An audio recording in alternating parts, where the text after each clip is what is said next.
This is the AEW Control Center. Hi, everybody. It's Tony Schiavone. All Out is behind us. What a night it was. And now we're heading to Buffalo for another big night of AEW Dynamite tonight, live on TBS, 8/7 Central, originating from the KeyBank Center.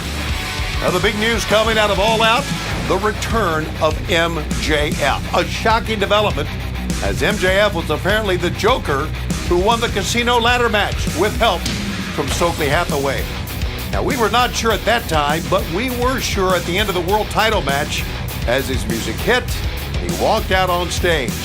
Tonight on AEW Dynamite, live from Buffalo, we will hear from MJF about his incredible, improbable return to AEW. Hi, thank you for joining us tonight, and welcome to AEW Wednesday Night Dynamite on TBS. Following All Out on pay-per-view this past Sunday night, I've been forced to vacate the AEW World Championship, as well as the AEW World Trios Championship. New World Trios Champions will be crowned live tonight in our opening contest in a fight between two of the most storied trios in AEW's history. Orange Cassidy and the Best Friends versus the AEW All-Atlantic Champion Pac and the Lucha Brothers, the Death Triangle.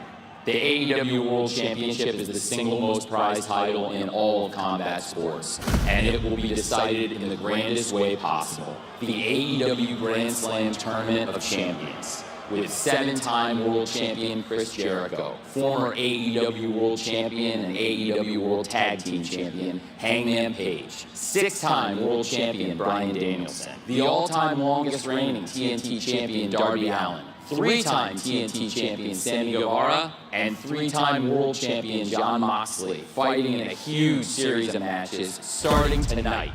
And a world champion will be crowned 2 weeks from tonight at Arthur Ashe Stadium in New York City at AEW Dynamite Grand Slam. I promise you that tonight is going to be a great night of professional wrestling, and AEW will be at our very best these next few weeks on the road to AEW Grand Slam. Thank you again, and back to you, Excalibur, Tony, and Taz. I can't wait.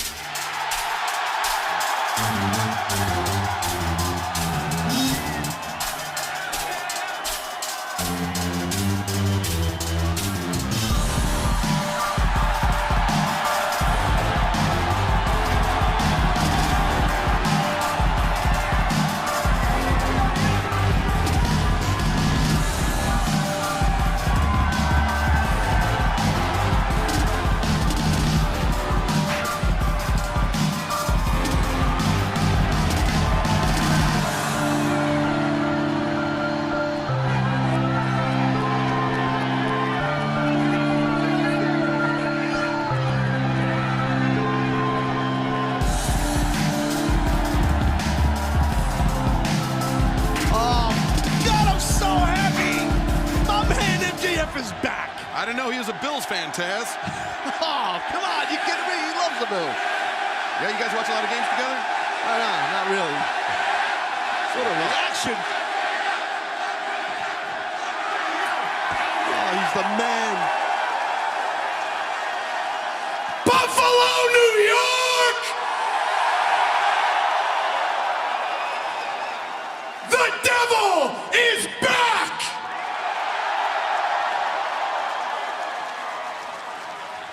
Now listen up, Buffalo. First things first. Who's excited to see MJF? Lord knows I am, guys. I love Buffalo, New York. Hell, the greatest quarterback of all time, Josh Allen, is from Buffalo. Now, we're gonna get down to brass tacks a little bit here, okay?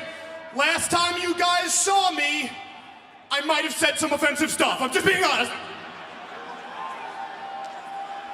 But I think we can all agree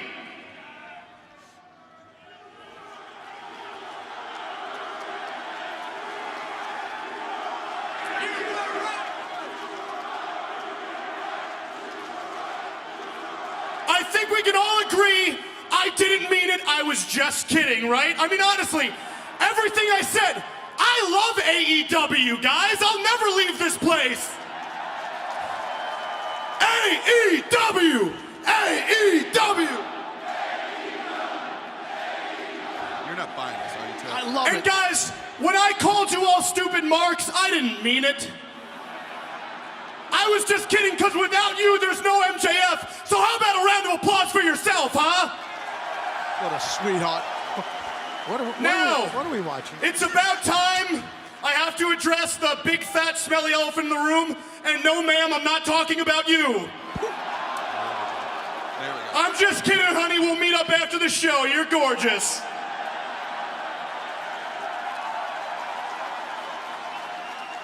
Now, as you know, our world title has been vacated. Don't boo, hold on. There is going to be a tournament of champions to crown a new AEW World Champion. And if there's one thing we can agree on, I know one guy who deserves that championship. But I'm all about working smart, not hard, Buffalo. So I'm not gonna do that tournament. Do you know why? Because I got a chip that guarantees me a title shot any damn time I want. And also, don't know if you heard, Tony's also paying me a boatload of freaking money. Now listen. Now hear me out. Hold on, guys. Seriously, I only have so much time allotted. Shut up, please, Jesus. All right, listen. Come on, hold on a second. If there's one thing I know to be true, it's that right now you might think we're in dark times, but we're not. What we need is leadership. And I cannot think of one more person more trustworthy. Now let me tell you a story. There was once a wise Jewish man, and his name started with an M.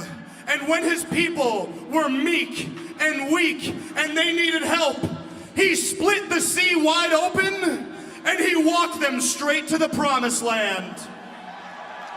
Buffalo, I'm not telling you I'm Moses. That's ridiculous. I'm better than Moses. I'm gonna win that world title because my name is Maxwell Jacob Friedman, and I'm better than you.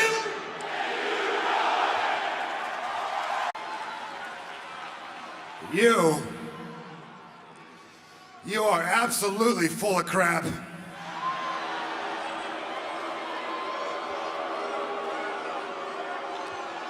So let me get this straight, Jonathan. You think I'm not being sincere here in Buffalo, New York? In front of all these grotesque, poor lardasses who have quite possibly the worst football team in the history of the United States of America? He's back. He's back. Can only keep up the facade for so long, Taz. Kind of speechless here. Well, there goes that Josh Allen jersey. Go Jets. Josh Allen sucks!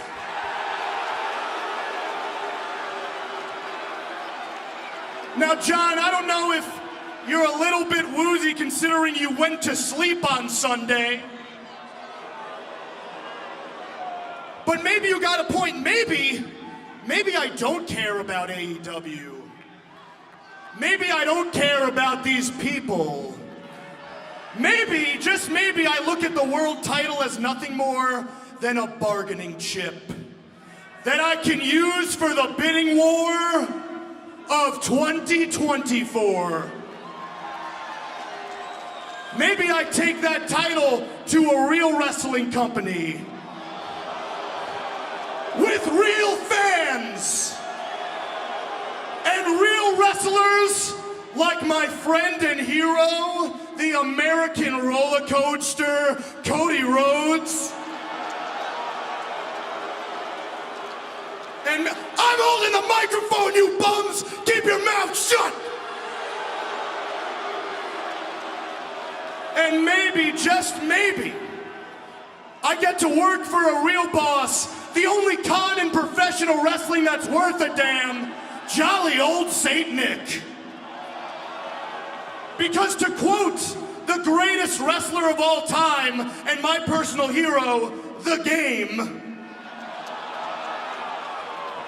That is what's best for business. Uh-oh. Dude,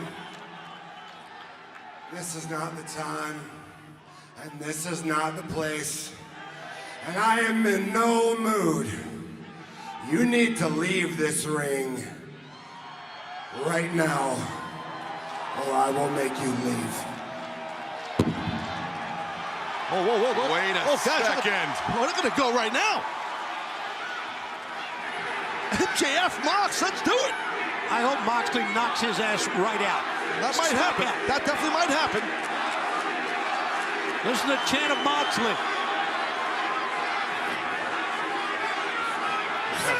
Struggle with that shirt. Shirt's got him on a wrist lock. I don't like his chances against Moxley if he couldn't beat the shirt. Okay, big guy. You ripped the shirt off. Let's go. Mox is dominating the middle of the ring, saying, let's go, and... Of course.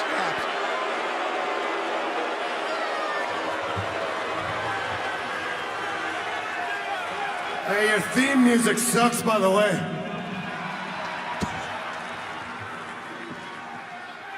Now, Buffalo and New York, I am in no mood.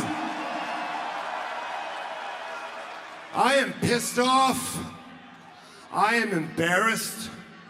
I am pissed off about a great many things, but none more so than the fact that I'm standing here without the AEW World Championship. The only material possession in the world that matters to me, but the belt itself, it's just metal, it's just leather, there's a bunch of them, you can buy one online yourself, put it up on your wall, that doesn't mean anything. What means something to me is what the AEW World Championship represents. And that means something to me, and that means something to a lot of people. The AEW World Championship represents passion for this sport, passion for this business. It represents the passion of the guys and girls in the back and the fans that fill the arenas and watch at home. Those three letters in the AEW World Championship, they represent heroes during a pandemic at a time when the world needed heroes. It represents the dream, the vision that we all had when we started this thing years ago, and we wanted to show the world just what wrestling could be. The AEW World Championship represents taking the dark and ugly side of this business and letting it die with another generation.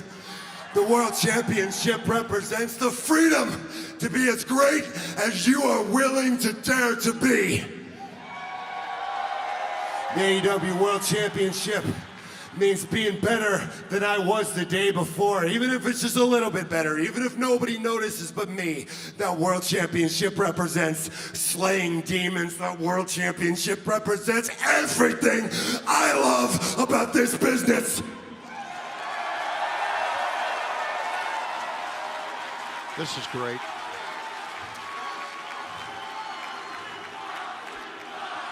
Very powerful, very passionate. I love it. But the fact remains, on Sunday, I lost. And that's on me. That's my fault. I made mistakes. I got pinned. That's on me.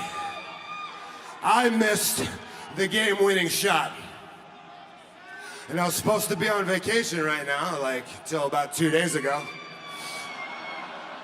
But here's another chance to take another shot when the game's on the line. This Tournament of Champions, and it's one hell of a shot.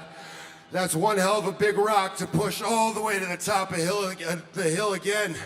Chris Jericho, the greatest of all time. Bryan Danielson, the best pure wrestler to ever step foot in a ring, a better wrestler than I'll ever be. Darby Allin, Hangman Page, Sammy Guevara, three dudes all younger than me, faster than me, more naturally gifted than I could ever be. So yeah, that's a hell of a shot.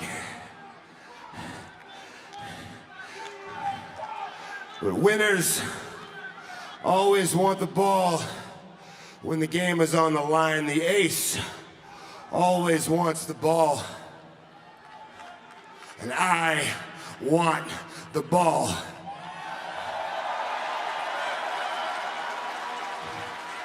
So hell yeah, I'm gonna take the shot. Guys, I literally have goosebumps. This is powerful, man. Because this isn't just time to win. This isn't just the fourth quarter. This isn't just winning time right now. This is time to be a legend.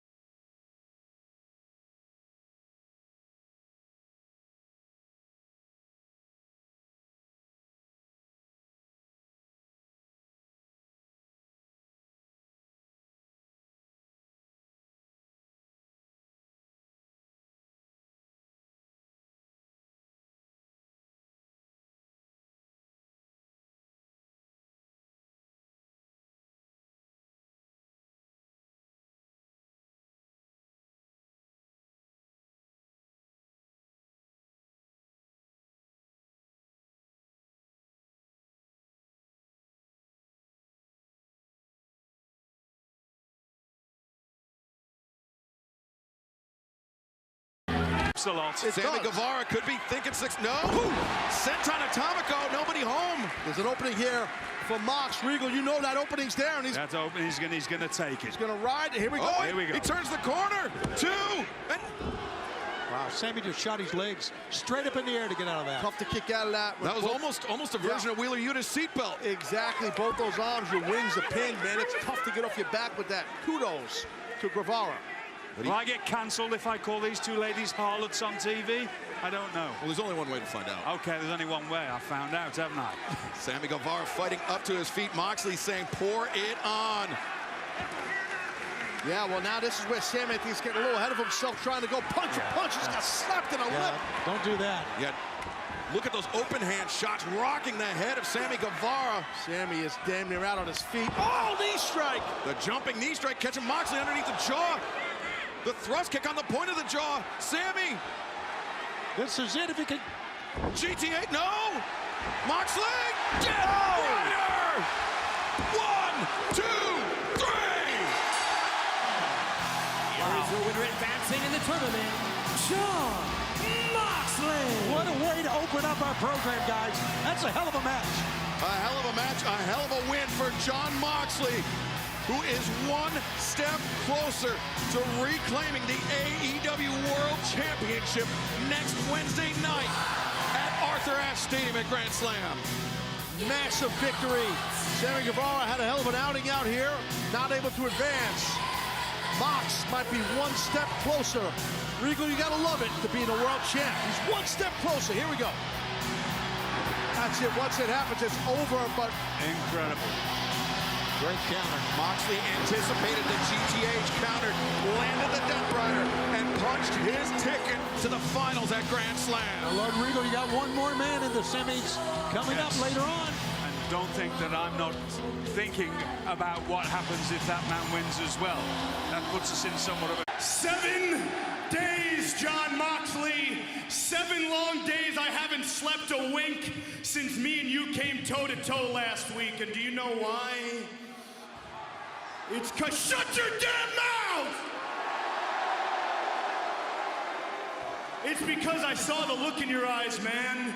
You had the look of a man who had no fear, and you have no idea how much that pisses me off. See, you must have me confused with somebody else. You see a podium in this ring? Huh? You see an MJF 2020 sign? Nah, you don't.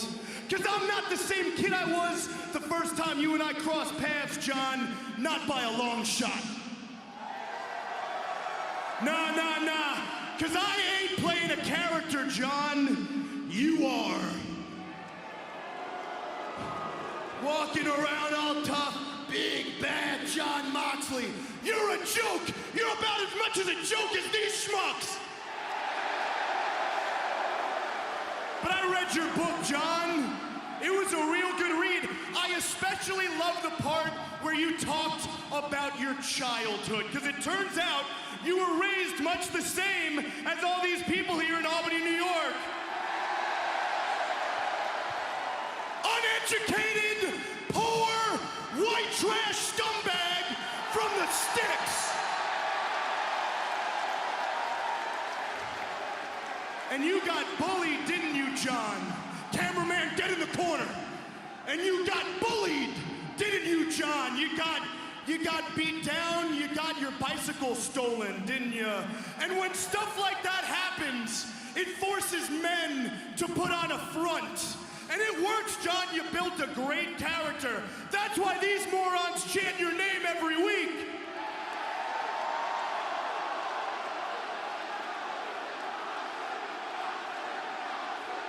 And they can chant your name all they want. They might buy it, John, but I don't. Because I know you, man. Deep down, you're still that same scared, poor little boy from the slums of Cincinnati, except the only difference is now you're old enough to drown all your childhood trauma in alcohol like a worthless drunk.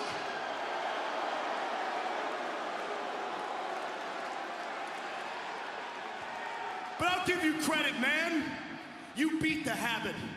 And it takes... You shut your mouth, fat boy!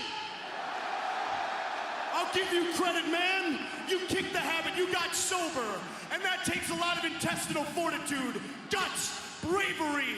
You slayed your demons. You defeated your disease. But here's the problem, John. My brain is far more dangerous than your disease. And this is not just a message for you, it's a message for Jericho and Danielson. Bad things happen when people get in MJF's way. So Mox, how about you take that vacation you were planning on, bud? How about you skip Arthur Ashe? Because if I were you, I wouldn't want to be winning my AEW World title. Make no mistake about it, Albany, it's my title!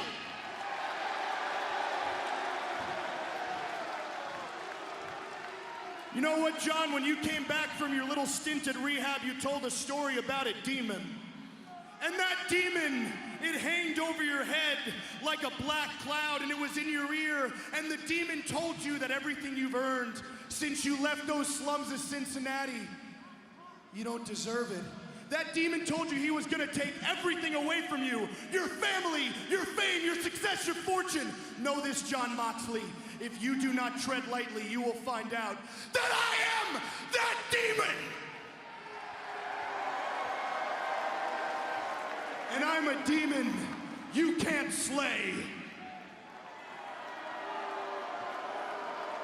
Now, Albany, let's get down to business. Not that that's something you can understand since you're all poor.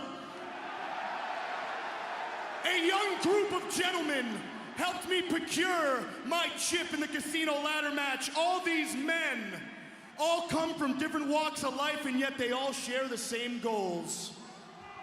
Allow me to introduce to you the first ever stable on retainer, led by a man who is my best friend. A man who I have known since I was 19 years old, and a man who's got more talent in his little pinky than any of you worthless pieces of shit have in your entire bodies. Some time ago, I flew from Orlando, Florida to New York City to meet my best friend, the #1 contender for the AEW World Championship, Maxwell Jacob Friedman. This man was disenfranchised. He wanted to quit AEW until I told him, if you quit, you're gonna give everyone exactly what they want. And now it's time for you to get what you want. So we sat down and we prayed and we prayed and we prayed and we came up with the logical solution. Everyone in this ring on retainer. We are MJF's support system while we gain more opportunities for ourselves. And tonight is one of the rare times you will see us all together, because when MJF doesn't need us, we will go our separate ways. So I'm going to admit something for the first time on national television. I'm not a publicist. I'm not a manager. And I damn sure ain't no assistant. Who am I?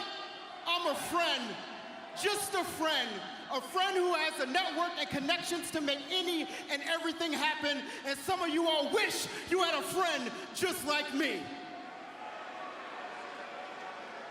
Everything I've done since Double or Nothing has been a lie. It's been a hustle, a con, all to infiltrate the system. And how did I do it? You know, a little bit of this, a little bit of that. From kicking it with Britt Baker and Jamie Hayter to watching reruns of Living Single with the House of Black. There's not one rock that I haven't unturned. And where I'm from, there's a phrase, the blacker the berry, the sweeter the juice. And on one hand, that means love and admiration for our beautiful black queens. And on the other hand, that means that the juicier the gossip, the more power you have. And there's nothing like good old-fashioned blackmail. That's what makes me wake up in the morning. That is what turns me on. So let's talk about what everyone here wants and what they're here for. Morrissey, Big Bill, I know what you want. You want to do whatever you want. And since no one here is going to say it, we appreciate you and I love you.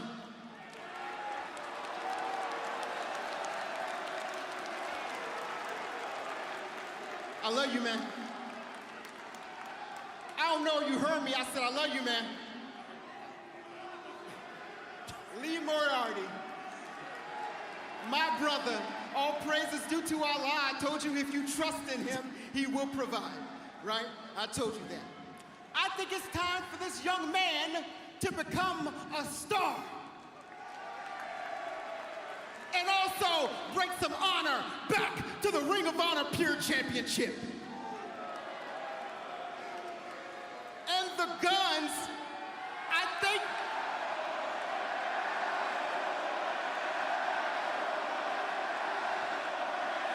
the Guns, they are not boys, they are men. And they no longer want to walk in the shadows of their broke-ass daddy. They want to become AEW Tag Team Champions. And you may not take them seriously, but trust me, you will. Ethan Page, my main man. I've known this man for over 10 years. We've been up and down the road together. We've been best friends and bitter enemies. And I know exactly what you want. He wants to represent his country, his beautiful home country of Canada, and do something you couldn't do before, hang around those knuckleheads. You want to win the All-Atlantic Championship. So there you have it.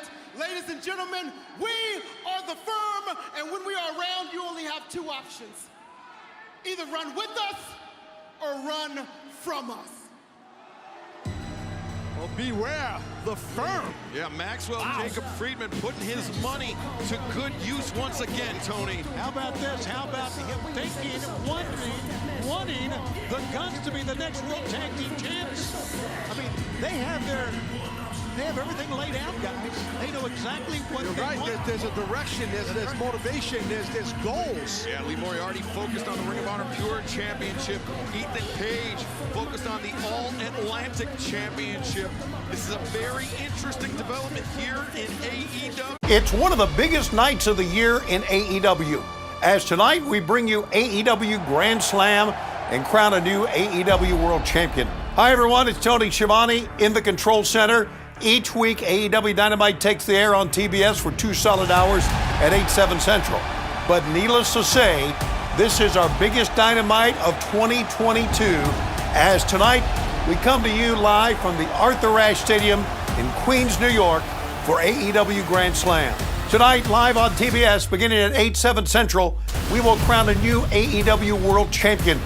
It'll be the finals of the AEW Grand Slam Tournament of Champions. It will be a collision of two members of the Blackpool Combat Club. Jon Moxley meets Bryan Danielson. No, I feel fine. My neck's good. I didn't get rocked. My teeth are in my head. My head's on my shoulders. So yeah, I'm pretty good. But I just can't wait to watch this match, dude. Bryan and Jericho. Because I think Bryan should win. I want Bryan to win. He's my teammate. He's the best wrestler in the world from a pure wrestling standpoint. But also, he's the best wrestler in the world. And if he wins, I have to face him. But wrestling Jericho is no walk in the park either. That's what I'm saying. This tournament of champions, dude, it's like stacked, loaded. Like Sammy Guevara, you think that was a walk in the park just now? Like, no, that kid's mega talented, faster than me, sharper than me, more athletic than me, younger than me, less beat up than me. I mean, any way you slice it, this is a hard shot to make. You gotta walk through 2, 3, at least, world beaters. So whoever wins this tournament of champions. 20,177 AEW fans are here. That's the Super Bowl, that's the World Series, that's the world title, everything all rolled into one. That's as big as it gets. And ladies and gentlemen, what a night, what a scene. It's history in the making. When I looked at these brackets, I thought there was a good chance, if I made it to the finals, Jon Moxley would be the person across the ring for me. This has been the most incredible night so far for the Blackpool Combat Club, but it's going to be the most torturous week for all of us. This is an incredible night for the Blackpool Combat Club. The two original members will be facing each other for their AEW Championship. Does that make it easier if I wrestle somebody that I don't particularly like? Maybe it makes it a little easier, but this ain't an easy game. If it's easy, it's because you're not trying hard enough or you suck. Mox and I have trained together. We've fought together. We've bled together. And now we're gonna fight for the richest prize in professional wrestling. The Blackpool Combat Club explodes, right? I don't think me or Bryan have 1 second to think about what our family at home is gonna be put through when they watch this match. I don't expect it to be easy. In fact, I would be disgusted if Jon Moxley took it easy on me, because he knows for damn sure I'm not gonna take it easy on him. Do I admire Bryan? Do I love Bryan as a human? Do I want him to have a long, healthy career and the rest of his life? Yes, I do, in a perfect world. This ain't a perfect world. Bryan Danielson for 22 years has been like a fourth son to me. Jon Moxley, we bond because we're both true villains, and true villains can't be anything else. We're the kind of people that would quite happily drag somebody outside and set fire to them and warm our hands on the flames. I know what they're capable of doing to each other, but at the end of the day, that's the whole point of the BCC. Who will be the world champion? Will it be Danielson? Will it be Jon Moxley? I've lost to 4 people. 4 people since I've been in AEW. First person I lost to, Hangman Page. I beat him last week. The bridge back! Danielson does it! Second person I lost to, Jon Moxley. Danielson can't believe it! Third person I lost to, Daniel Garcia. I beat him. Fourth person I lost to, Chris Jericho. And I beat him tonight. Jericho on the verge, and he taps out! That leaves only one person that I have lost to, that I haven't beaten yet. And guess which one that is? This one. I don't lose easy, and I don't lose twice. When I step in that ring, this is what I'm bringing to the table. Because you say that you are the heart and soul of AEW. Well, I'm the goddamn heart and soul of professional wrestling. I don't want to win. I don't hope that I win. I know I'm going to win. What an opportunity in the long and winding road of the career of Jon Moxley. Nothing else exists, and when that bell rings, when I show up to work, I put my working boots on, nothing else exists. I've been doing this for 23 years. Won every major championship in any promotion I've been a part of, except one. The most coveted prize in this sport.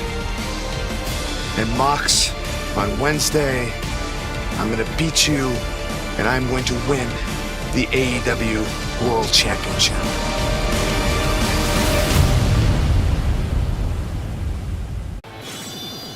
We are back with you live on Dynamite from New York City. And of course, Wheeler Yuta of the Blackpool Combat Club coming up later tonight. It's Jon Moxley, Bryan Danielson for the AEW World Title. Two of your teammates. How do you see it? Well, Tony, when it comes down to teammates and...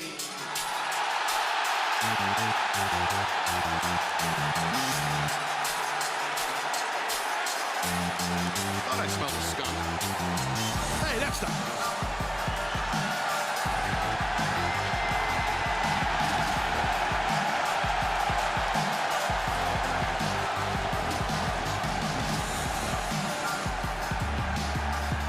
Cut my music, cut my music! Questionable Queens, the devil has arrived!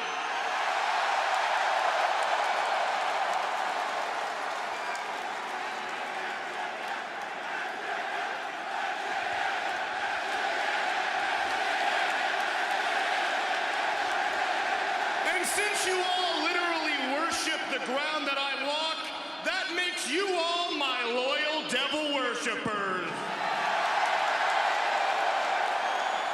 How you doing, Shivani, you fat old prick? Listen up, Wheels. I know you seem a bit confused, probably because never in your wildest dreams have you ever received a reaction quite like that, and quite frankly, you never will. And here's why. It's not just because you're mid. No. It's because I'm a god to these people, Wheelsy.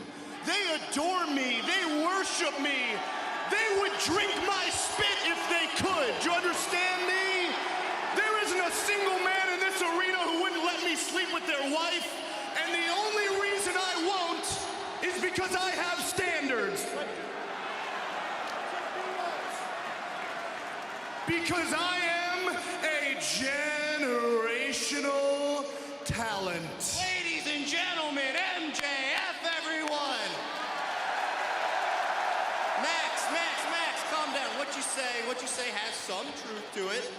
You are a generational talent, that is true. You are also a man with more catchphrases than friends, and you are the king of the low-hanging fruit here in AEW. Speaking of which, I think someone got engaged very recently.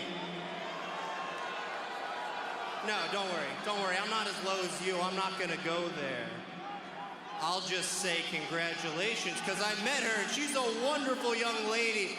She's smart too, maybe a little too smart, because she might have figured out what the rest of us already know, that you are a spineless, worthless piece of human garbage, and she's gonna walk out on you just like you walked out on all of us.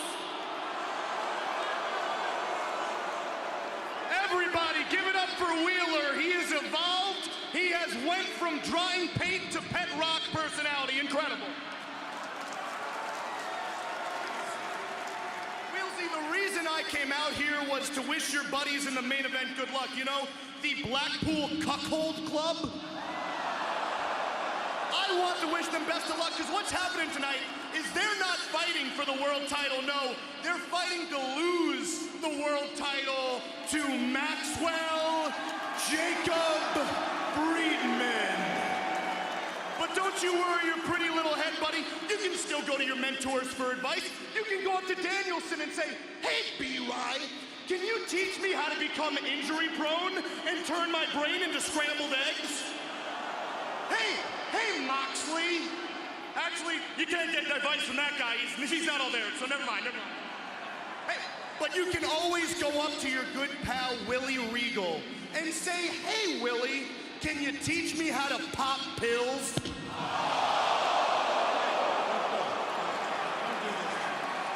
Oh, this thing, oh, wait a minute. What the hell? Come on, Max.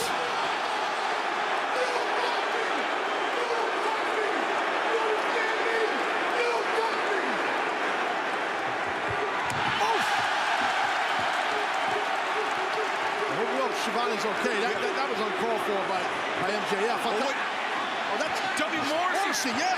Part of the firm, and he is showing Bill. He's got the money. This is bad. Oh, got it. With the ring. With the dynamite diamond ring. We'll never saw it coming. That massive W. Morrissey. MJF. He's crossed a line he can never come back from. No, yeah, you're right. And MJF has a lot of guys that are watching his back that are dangerous.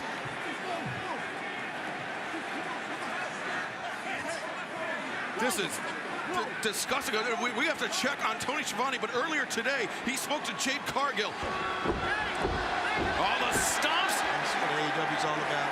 And now right here. What we're all about. Danielson pulling Moxley into the triangle sleeper. Yeah, Mox is in trouble. He's got to try and turn here. Got to try and have an S-grip pull up. Oh, look at this. Moxley rolls through, but Danielson's going to get a Juchi Katana. No. Into the lapel lock. That's it. And Moxley flat on his stomach. Oh, he's caught the tap. Watch that right hand. Look at the eyes of Mox. He's bugging out here. Circle towards your head. Yes. Just swing the lower body. This is just sheer stubbornness on John Moxley's part. Anybody else would have tapped that. Yes, you're right, but it's so important.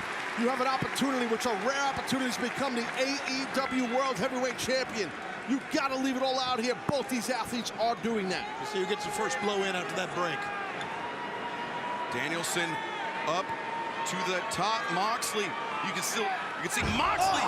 He was heaving for breath. Elbow joint again. He's setting up that elbow joint. Yeah, but he improvised on the top there. Oh, Death Rider on the stage! You heard that thud. And Danielson's momentum just look at the sense of urgency. The sense of urgency. He's got him. 2. Oh my goodness! Woo. Not sure how. Oh my God! Look at this rear choke here. Rear choke. John Moxley, the sleeper locked in.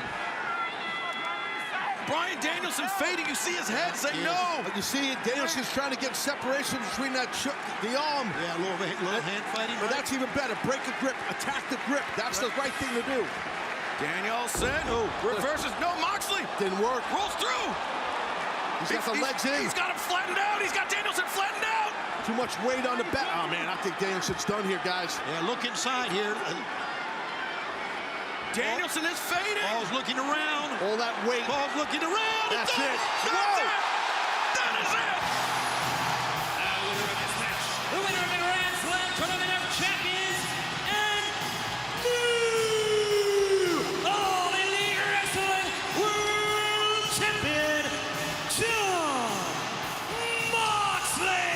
What a classic main event. What a tournament of champions. Unbelievable. John Moxley is your AEW World Champion. And Rampage Grand Slam coming your way. A special 2-hour presentation this Friday night. 10/9 Central on TNT. Thank you for joining us here on Dynamite. We will see you Friday night for Rampage Grand Slam. MJF, we have a real serious problem, man. And it's not what you think. It's not that you got this whole new army of lackeys. I could have seen that one coming from a few miles away. No, man, it's not that you just tried to cheap shot me with the Dynamite Diamond Ring, because I've been hit a lot harder by a lot better men. Max, it's the fact that you had the audacity to put your hands on Tony Schiavone, a man who has done more for AEW than you ever will. And Maxwell, I think actions should have consequences. And what better punishment than for you to walk down here and fight me in my city? But hey, Philly, I'm sorry. Don't get too excited because we all know that Max just likes to run and hide. You know, he liked to hide behind the inner circle, behind the pinnacle. Right now, he's hiding behind the firm. You know what? He likes to hide behind his fake tan. He likes to hide behind his suits. He likes to hide behind this very microphone, actually. Because Max knows that once the bell rings, he can't hang with me. So Max, if you want to address these wonderful people in Philly, I'll go ahead and do it for you. All right, what do we got here? Charisma of drying paint, Pet Rock. I don't think the Phillies have made the playoffs in like 11 years. He probably doesn't know that. I don't know. But yeah, all right. What else? Now can we skip to the part where we fight, where you come down here and you take the ass kicking you deserve?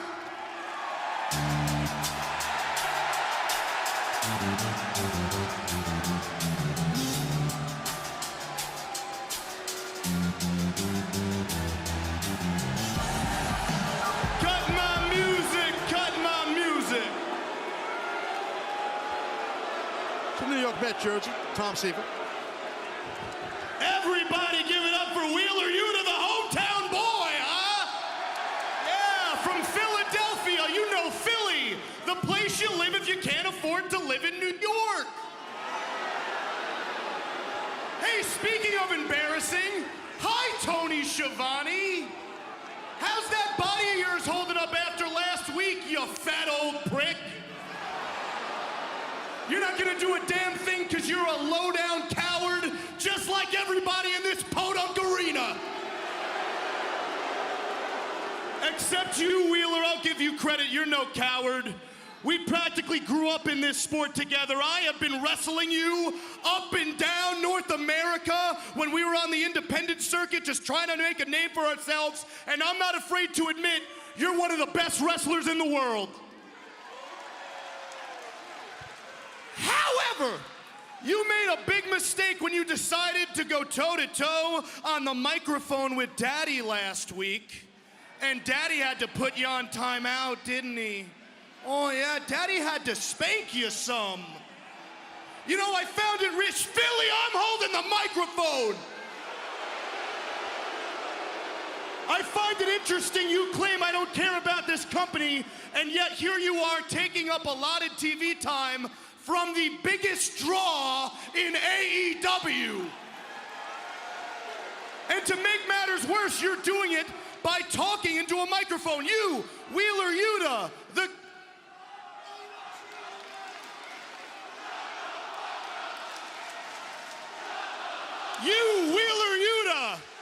guy who's got about as much as charisma as Joe Frazier present day.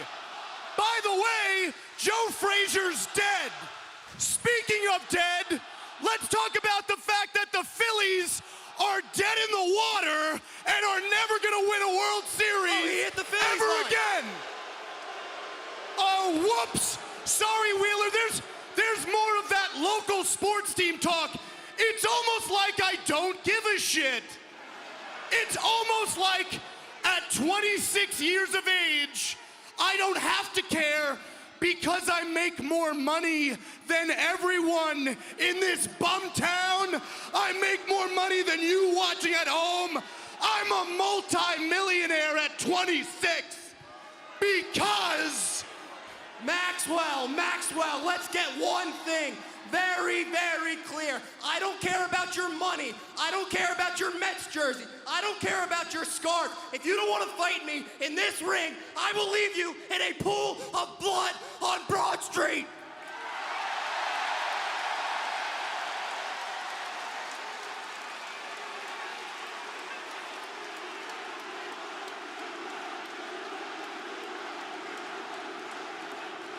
You may not know this, Max, but bad things happen in Philadelphia. And tonight is no exception. Whoa, whoa, whoa, whoa, hold on a second. Hold on a second.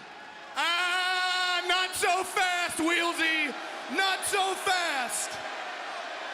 Colton and Austin Gunn, part of the firm, which MJF has on retainer. Wheeler, I don't do brawls, but if you want to professionally wrestle, I'm game for that. So you want to wrestle me tonight in Philadelphia? Huh? You people want to see us go? No. God. Hold on. I'll see you in the ring next week in Dumpy, D.C. But until then, remember this. My name is... Hold on a second. You people don't deserve to hear me say my catchphrase.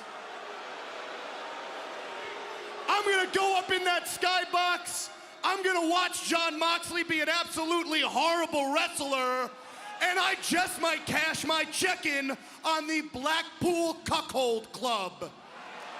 Until then, sayonara. Tell the people my catchphrase.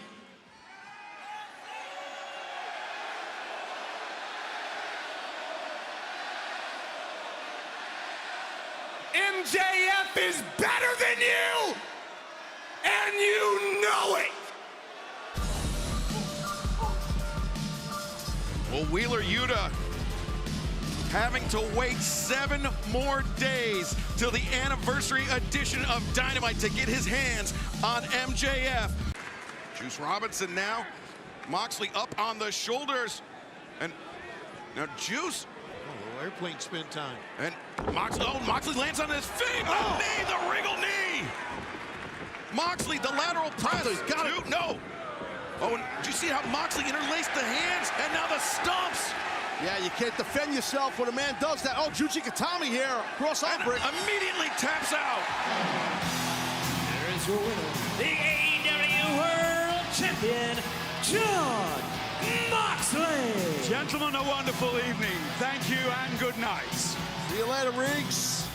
And MJF looking displeased, but Jon Moxley, we know, will not be facing Juice Robinson next week by virtue of his victory here tonight. I'm gonna tell you this, guys, when you get locked in a Juji Gatami, okay, a cross arm breaker, as some professional wrestling fans, so you'll see right here, this hold, it don't take long to tap out. You got it, your bicep is extended, Excalibur. You have to. Moxley snapped right into it. You can tear the bicep so easily, and that's what Juice Robinson had to be feeling at that moment via that, and that's what led to that quick tap out. You got to live to fight another day. Uh-oh.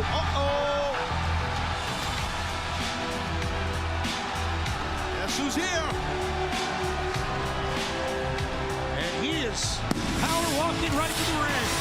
Hangman Adam Page in the house. And he's going to get a shot at whoever is the AEW World Champion in just a few weeks in Cincinnati on Tuesday Night Dynamite. Victorious in that battle royal at Grand Slam in New York City, eye to eye, the former AEW World Champ with the current champ.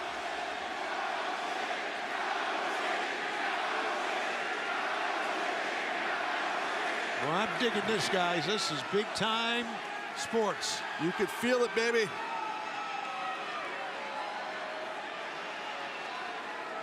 Hangman Page putting the champ on. Whoa, whoa, whoa, whoa, whoa, whoa, whoa, whoa, whoa. Ladies, settle down, settle down, settle down. Don't you realize you're not fighting each other? You're not fighting each other, man. Okay, what you're doing is you're fighting to lose. Because once you two morons get to Cincinnati, I just might cash my chip in and become the new AEW World Champion.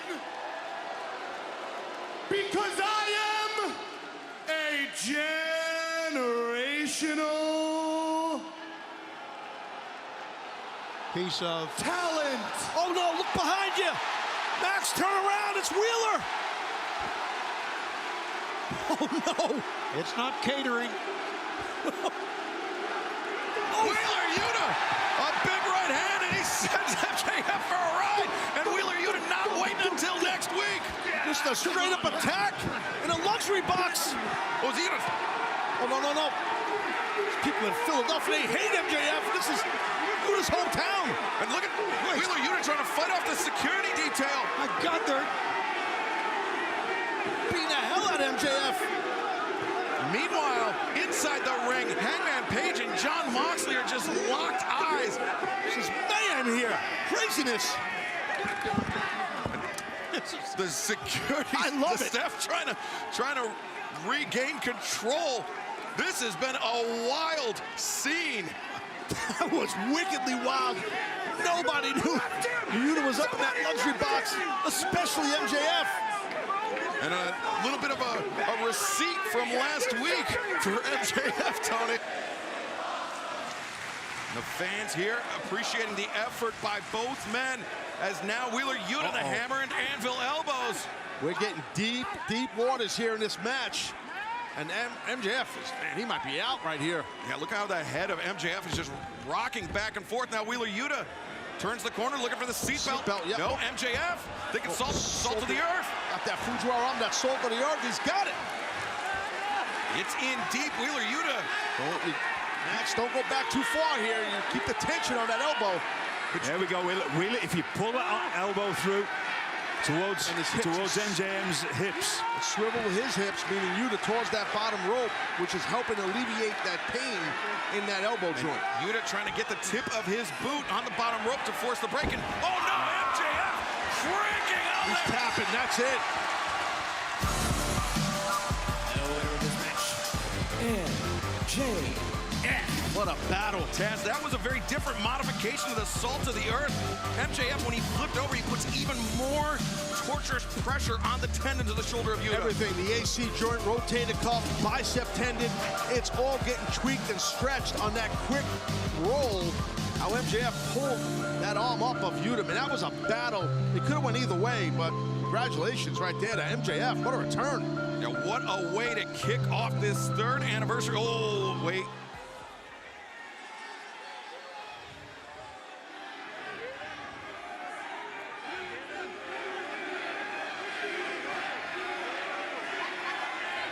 Tense moment here. Sign of respect, show of respect by Yuta. Is MJF gonna do this though? Probably not, but maybe. I mean, here's the thing, MJF and Wheeler Yuta have more than 7 years of history with one another. Oh man, MJF's gonna shake his hand. He's gonna give that man respect after a battle. MJF. Good for you, Max. Good for you. Oh! Wait a second. Lee Moriarty! I didn't tell you to do that! I didn't tell you to do that! What the hell is that? I didn't tell you to do that, bro! MJF upset with Lee Moriarty of the Firm. And Stokely Hathaway handing the Dynamite Diamond ring to MJF. Well, they're in the Firm. They're in cahoots. That's part of an extension of MJF. But MJF, I mean, he seems conflicted about this. Regal better go deal with whatever he's got to deal with here. Yuta's about to get lit up. Regal left the announce position here. And MJF with that Dynamite Diamond ring on his right hand. But Wheeler Yuta. Wait a minute. Excuse me, William Regal. Just randomly pulls out Nux. Brass Nux. You want to talk about a proper villain? Yeah, well, Regal's been born with brass knucks in his hand. But he best beware. MJF, even though he just went through a battle, he's in his prime here. Well, and also MJF has the Firm on retainer as well. Who knows where the rest of the members are lurking?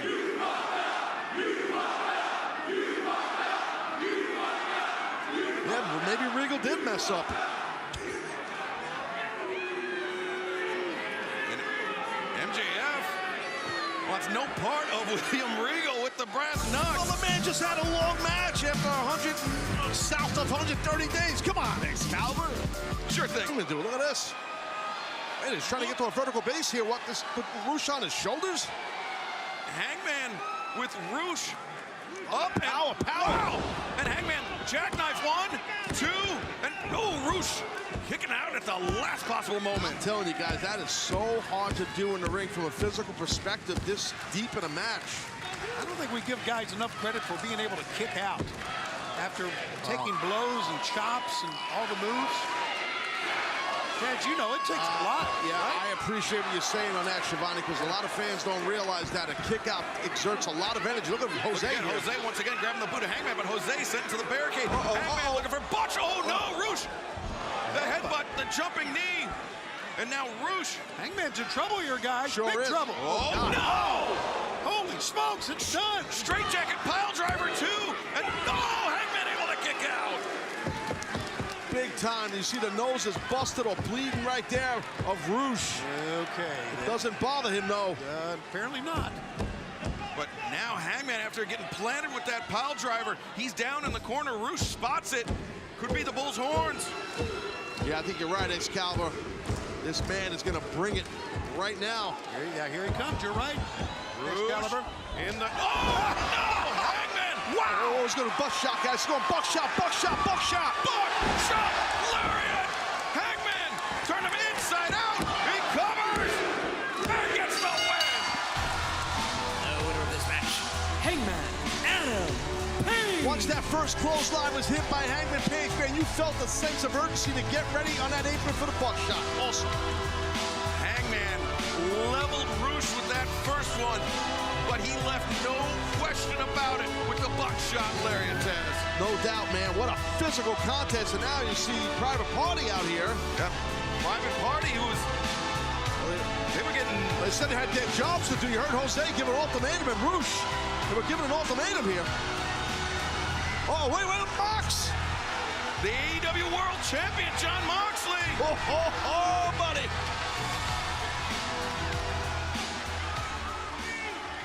But what's Moxley thinking? I don't know. Private Party put the brakes on. Smart.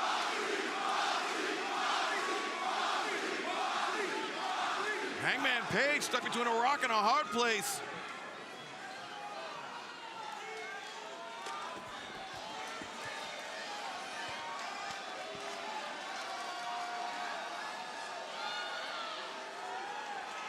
And could we see these two men collide 13 days from tonight in Cincinnati?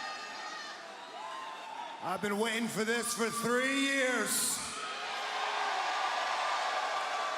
3 years of AEW Dynamite. 3 years of watching you, 3 years of studying you because I knew this was coming. 3 years of us circling each other. You know, between the two of us, we've beaten just about everybody there is to beat here in AEW. Except each other. On October 18th at the Heritage Bank Center in Cincinnati, Ohio, my home arena, the arena I literally grew up in. For real, we used to like smoke and drink under the bridge outside. On October 18th, there will be one last man standing here in AEW.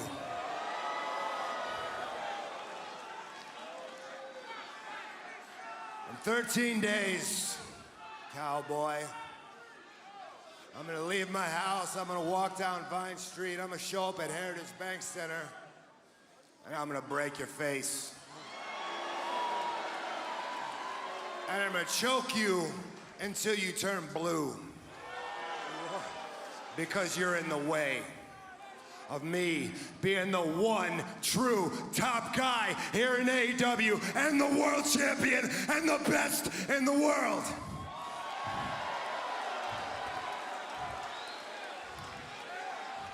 And I have all the respect in the world for your abilities. I have all the respect in the world for your talents. I admire you as a person. But when that bell rings with the world championship on the line, I ain't got any goddamn respect for anything.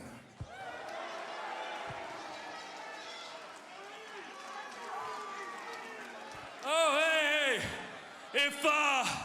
if you've been waiting for this so long, where the hell are you going right now? Uh-oh.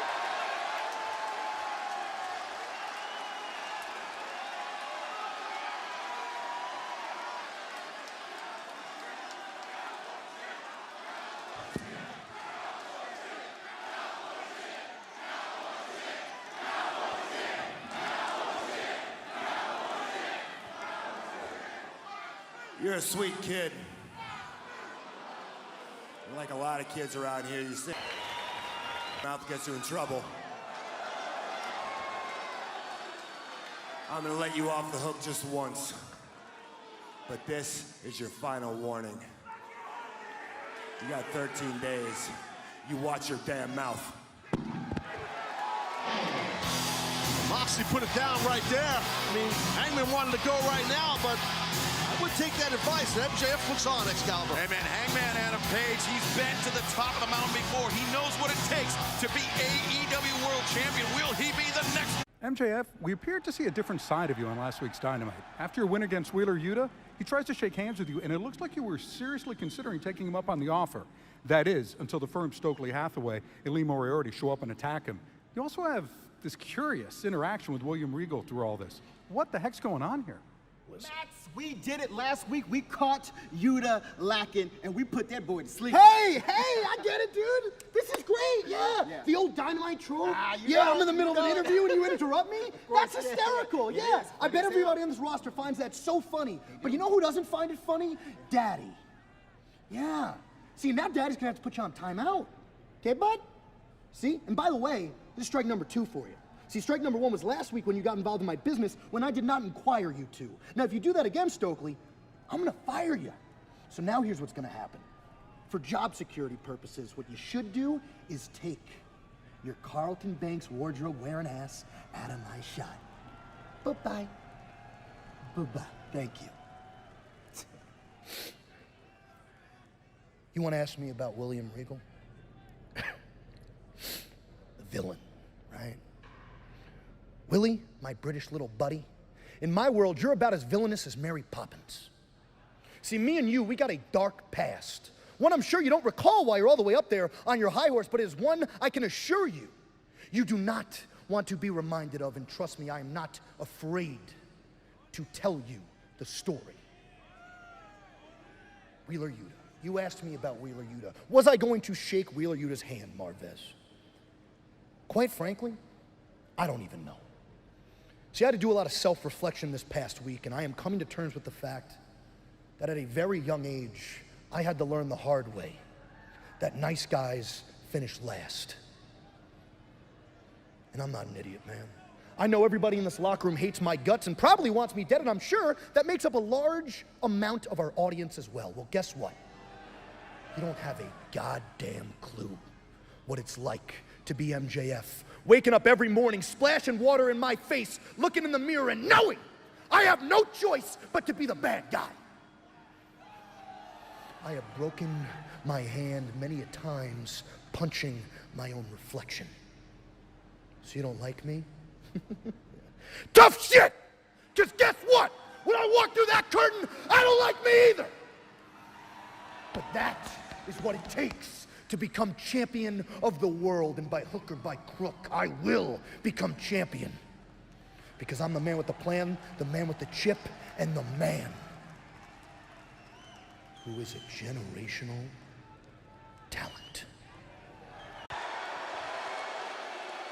After 3 years, damn, it's good to be in Toronto.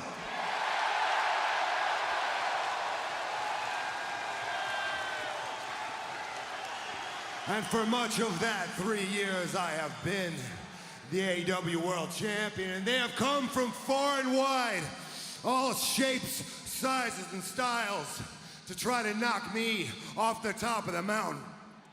They all think they want what I got, but they ain't walked a mile in my shoes. See, being world champion ain't all fun and games, it ain't easy. You got a target on your back. Everybody wants something from you, your time or your energy. You live every day in physical pain. Everybody wants to see you fall, and a lot of guys get there and they can't handle it. They crumble under the pressure and self-destruct, some faster than others.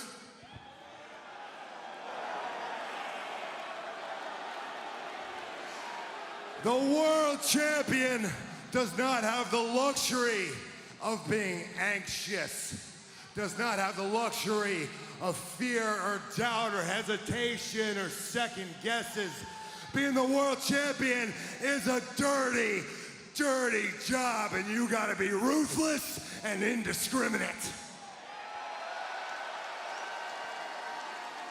But goddamn, I love this job. That does bring me to our boy, the cowboy, Hangman Page.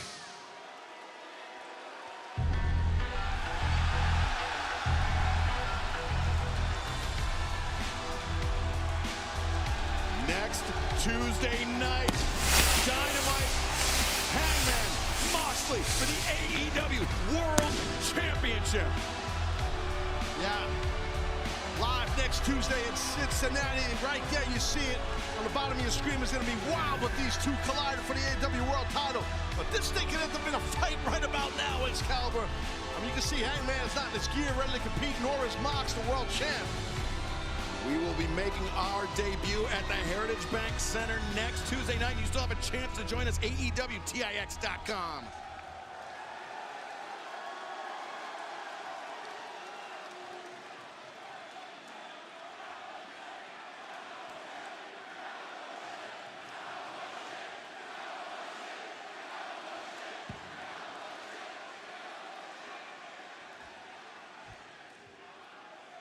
Whatever you have to say about me, I want you to say it to my face.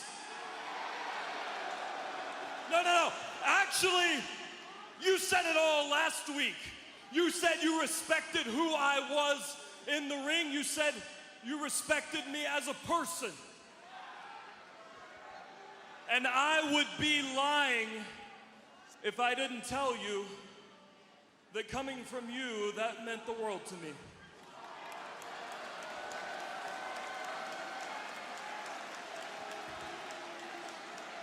Because I have watched you for these past 3 years. And I've come to respect who you are in the ring and who you are outside of it too. You are a hell of a champion, a hell of a father, a hell of a husband. And there have been times in the past 3 years when I looked at you and I saw the kind of man I wanted to be. MJF looking on. Remember, MJF holds that chip. He can challenge for the AEW World Championship. You can watch all you want. You better listen.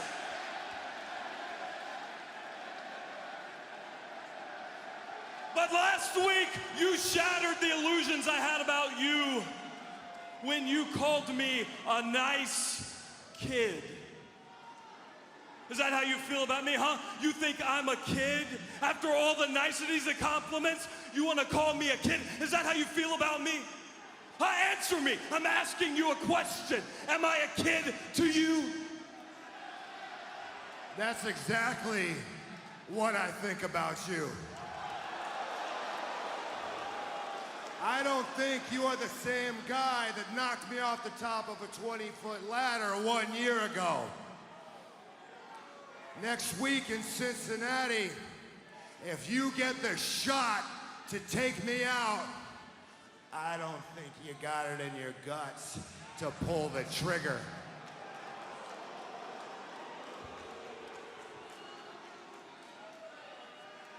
Yeah, maybe you're right. Maybe I'm not the same guy I was this time last year.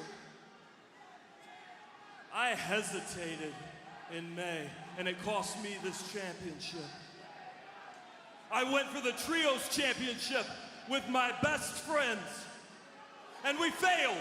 And I've had to watch as week after week they seemingly disappeared. My old friends, they have disappeared.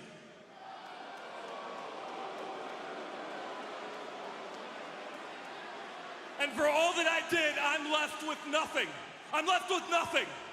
So I'm not the same. I'm angry. I'm frustrated. I can't sleep at night. I'm anxious. I'm depressed. The medicine is not working, but I am still here because I am a man.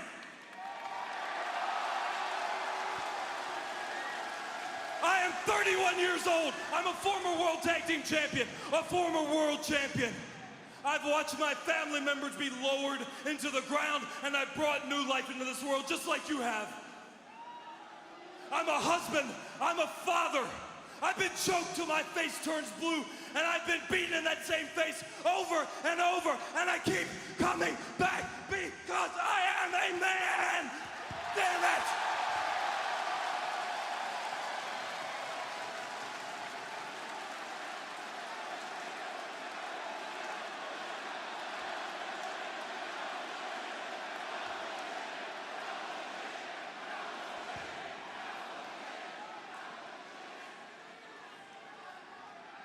So I know what I have to do in Cincinnati, and I don't care if your cousins are there.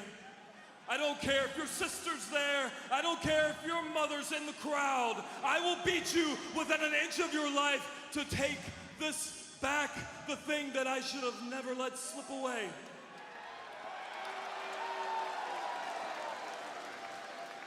And look at me now. Look at me now. I have nothing. I have a shot. And I have my word. Tuesday, I take my shot, and tonight, I give you my word. I will be the next AEW World Champion.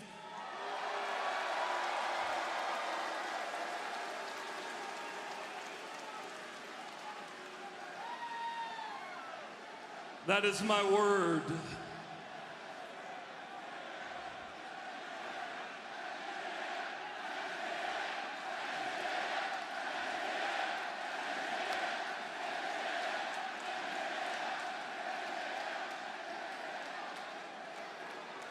And unlike him, I wanted to make sure that I could come out here and tell you that face to face, man to man. It's pretty obvious, Excalibur. The dark side of Hangman just came out, man. And I think Mox wanted that. We may be seeing the best Hangman Page ever next Tuesday night in Cincinnati. And Taz, you're right. That's exactly what Jon Moxley wants. I can't wait till Tuesday night. Live next Tuesday. AEW World Title on. Yes. Now the Butcher and the Blade looking to drag the lake on Jon Moxley. That's good. Do it. And Claudio. Look, Claudio with the assist. Here we go again. I love it. Fans love this. Go on, bash each other's senses. Come on, son. Come on, lads. There we go. Come on. Oh, what a great crowd here in Toronto. They impressed us on Wednesday, and they're doing it again here tonight.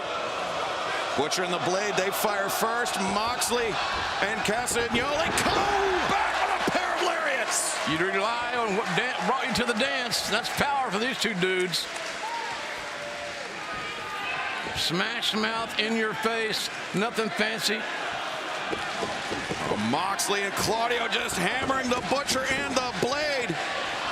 It's almost kind of become a trademark of the Combat Club. Oh, the Death Rider. Recall a bomb. 1, 2, 3. Impressive. Winners of this match, the team of Claudio Castagnoli and the AEW World Champion, Jon Moxley. Moxley and Claudio finishing the match off in tandem, and Claudio scoring the win. Claudio, my friend, let me ask you a question. Does the Blackpool Combat Club care who we get in the ring with? No. Let me ask you another question. When the BCC gets knocked down, do we stay down? Hell no! And finally, what is gonna happen next week on Dynamite to the Cowboy if he don't want to step up? Son, you're gonna get stepped on. Wow. Well, the message sent to the challenger, but you know Hangman Adam Page realizes he is walking into the most important match of his life next Tuesday night at Dynamite. The AEW Control Center moves straight ahead as we have another great week of action coming up with 2 big events. Hey everybody, it's Tony Schiavone. First tonight, yes, tonight, we bring you a very special edition of AEW Tuesday Night Dynamite live on TBS beginning at 8, 7 Central. It's Title Tuesday tonight. A very special Tuesday night broadcast comes to you from Cincinnati and the Heritage Bank Center. And then this Friday, we bring you AEW Rampage live on TNT, beginning at 10, 9 Central. Friday's live Rampage will originate from Daly's Place in Jacksonville, Florida.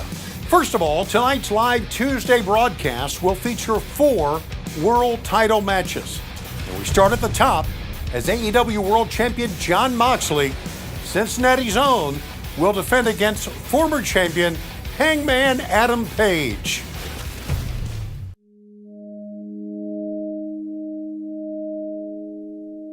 And this here is the old Riverfront Coliseum. I started working there when I was about 16 years old. It was called the Crown. Then it became First Star Center, and then it became US Bank Arena, and now it is Heritage Bank Center.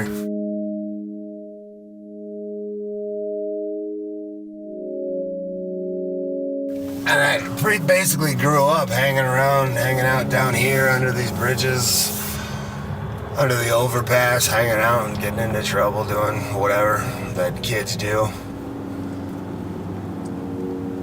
Started here doing event staff, security, being an usher, hanging around, manning the smoking doors, chilling out on the VOMs, $6 an hour. So I literally grew up in this arena. So to bring AEW to Cincinnati, an overlooked city that never got the big pay-per-views, that never got the big events, was never an A town, to bring an A show like Dynamite, World Championship match, special Tuesday Night Dynamite, October 18th. That's very satisfying for me. And I want Cincinnati to become as big a wrestling town as there is, right up there with Philadelphia and Chicago and New York. And I think October 18th is going to be a good first step. Our live audience here in Cincinnati, they love this maniac. Winning the AEW World Championship for the first time is the biggest accomplishment of my professional career. I had been wrestling for 13 years. I had never won a world championship. No winner of this match.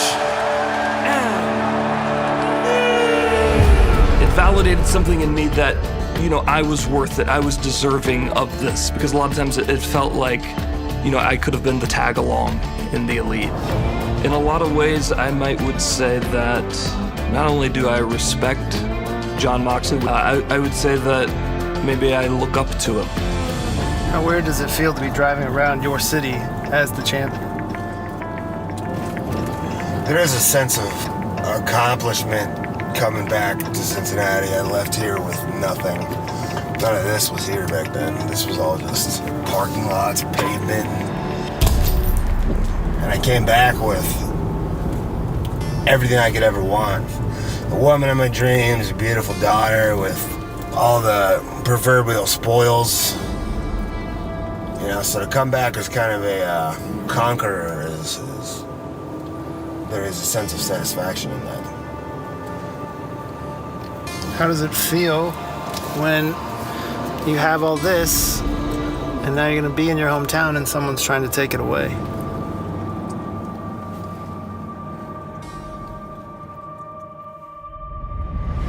Me and Mox have been here in AEW for 3 years, and in 3 years, I think we've beaten just about everyone there is to beat. He's beaten them, I've beaten them, except for each other.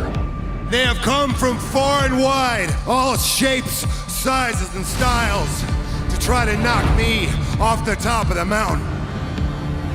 It's hard to find a weakness in someone like Jon Moxley. They all think they want what I got, but they walked a mile in my shoes. He's hard-hitting, he's intense, he's fast, he's explosive, he's tough, he has good cardio, he has good strength. Being the world champion is a dirty, dirty job, and you gotta be ruthless and indiscriminate. These 3 years in AEW, I have relied on myself. I've relied on my hard work, my intuition to get me where I am, but more than that, I've relied on the fans. I feel like that's where I get my energy from, and I know that walking into Cincinnati, well, that ain't my hometown, and I'm not the hometown favorite. But for the AEW World Championship, the championship I've defined, my own arena, my own city, I do not envy the man that has the task of taking away what's mine on that night. On Dynamite, Moxley got in the ring with me. He said he respected me. He said he respected my talent in the ring. He said he respected the kind of man I am, and that meant a lot to me. And then he called me kid. You're a sweet kid. I'm a 31-year-old man. I have a son. I have a mortgage. I've been a world champion. Like a lot of kids around here, you say a lot of stupid.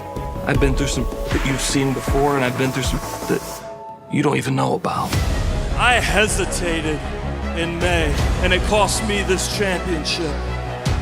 I went for the Trios Championship with my best friends, and we failed. And I've had to watch as week after week they seemingly disappeared. My old friends, they have disappeared. But I am still here because I am a man. Last year in the casino ladder match, at the end of the match, me and Moxley were on top of the ladder. Back and forth, punches, back and forth, and who broke first? It wasn't me. I ain't a man on this planet that's gonna walk into my home, my city, my home arena, walk into my living room and take anything out of my house, my property. No way. An AEW World Champion, no respect, no survivors. On October 18th, I step into the ring with AEW World Champion Jon Moxley with the championship on the line. And it's his hometown, Cincinnati. I'm gonna leave my house, I'm gonna walk down Vine Street, I'm gonna show up at Heritage Bank Center, and I'm gonna break your face. I'm angry! I'm frustrated! I can't sleep at night! I've been choked till my face turns blue, and I've been beaten in that same face over and over, and I keep coming back because I am a man! Damn it! If you get the shot to take me out, I don't think you got it in your guts to pull the trigger. And it's his hometown. It's his championship. But the 18th is my night. On October 18th, there will be one last man standing here in AEW. I will become champion because I'm the man with the plan, the man with the chip, and the man who is a generational talent. Now here's what's gonna happen. I'm gonna tell a story, and I don't care how long it is, you're gonna listen because whether you realize it or not, you owe me that.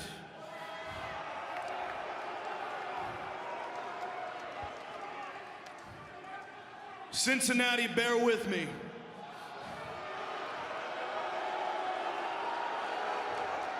When I was 19 years old, training in the business for 1 year at the Creative Pro Wrestling Academy, one faithful day I get pulled over to the side by my trainers, Pat Buck and Brian Myers. And they're good guys. They're good guys. And they say, kid, congrats, your hard work's paid off. We got you WWE extra work. And to some that might not sound like a lot, but to me at the time, it was the only show in town and it was an opportunity. And an opportunity is all I needed. So I packed my best gear, I put on my best suit, and I drove to the Barclays Center, didn't I? And then, me and the extras, we were all put together, and we were then greeted and spoken to by none other than Sir William Regal. You proceeded to tell us you are all gonna go to the ring and have tryout matches before the show's proceedings tonight. You then had us up against a random opponent. We were put in a single file line, and my match was set to go on second. And the first match gets in the ring, two young dreamers. And the onlookers were as follows: Arn Anderson, Dean Malenko, Adam Pearce, and William Regal. They then locked up, and Dean Malenko rang the bell and he said, "Get out." The pressure was on, man. Then it was my turn. I was shaking like a leaf. I got in that ring, but I knew I wasn't fighting for a contract. I was fighting for my life, because make no mistake about it, Will, professional wrestling is my life. After the match was over and I was soaking wet, I was victorious, and every single one of you looked at me like I had 8 heads. And then you pulled me away from the group and you said, follow me. And you brought me to a separate room where it was just the 2 of us. And you said, kid, you got 3 minutes to sell yourself to me. Go. And boy, did I. And by the time I was done talking, your jaw was on the floor, wasn't it? And then you picked it up, and I'll never forget what you said to me. You said, kid, I'm gonna get you a job here today. And then what happened, huh? And then what happened? And then I realized in that moment, I did it. I was no longer gonna be looked at by all the naysayers as a 5'0" ADD riddled Jew boy. No, I was gonna be a superstar.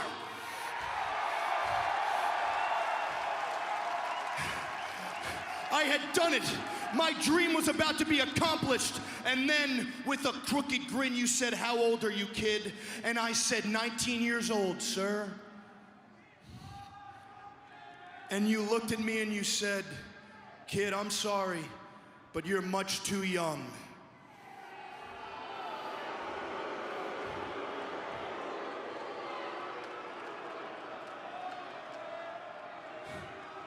My heart stopped, my dreams evaporated in that fell swoop.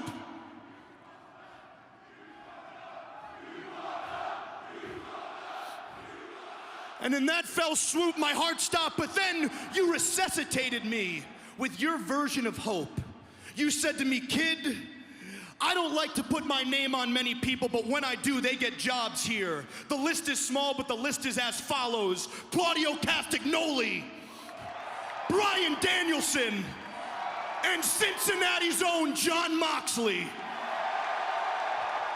And kid, here's what I want. I see something in you. When you become of age, I will personally put my name on you, but until then, I want you to go home. I want you to work your ass off, and every single month, I want you to send me a match and a promo. So I went home, didn't I, Will? And I busted my ass. Month 1, you respond to me, Maxwell. Thank you so much. I look forward to reviewing your progress. Month 2, Maxwell. Thank you so much. I look forward to reviewing your progress. Then month 3 came along, didn't it, Will? Month 3 came along. When you told me to send you a match and a promo every month, month 3 comes along, and you send me a promo that I have saved to my phone to this day. You send me a promo, smirk all you want, you son of a bitch. You send me a promo. You send me a promo that I have read every single day since. Let me read it to you here today live. Here's the email you sent me. Max, I'm a very, very busy man. I've got talent from all over the world to watch, and I've just had to sit for minutes watching you, and you put this in quotations, show me your acting skills. Do not reply to this, but how would this make me say, oh, I know, let's hire Max. Make a name for yourself in the wrestling world and you'll get noticed. That means being a high-level performer. When you do, trust me, I'll know. Unfortunately for you, the game has changed. The WWE exclusively hires the best talent in the world to the top world-class athletes. When you're one of them, then maybe send me your stuff. Yours sincerely, William Regal.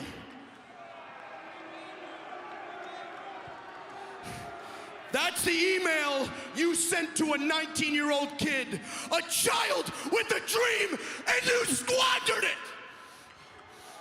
Look at me, no, look at me. This is real life, goddammit. When I read that email, I wanted to quit professional wrestling. I wanted to quit my life. Look me in the eyes when I say this. That email made me want to kill myself.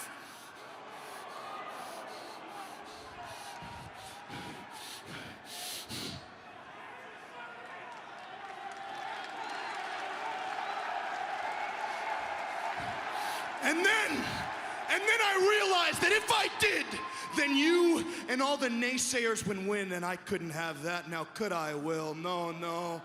And now here we are, and my God, have the tables turned.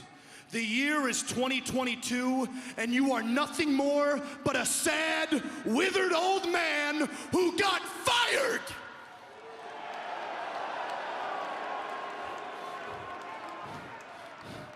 Who got fired. And now you have snuck into my company like a flea-ridden rat by sticking to talents far better than you ever were, like a succubus. And you know who I am? I'm MJF. Oh yeah, I'm the 26-year-old kid who's on top of this business. I'm a generational talent.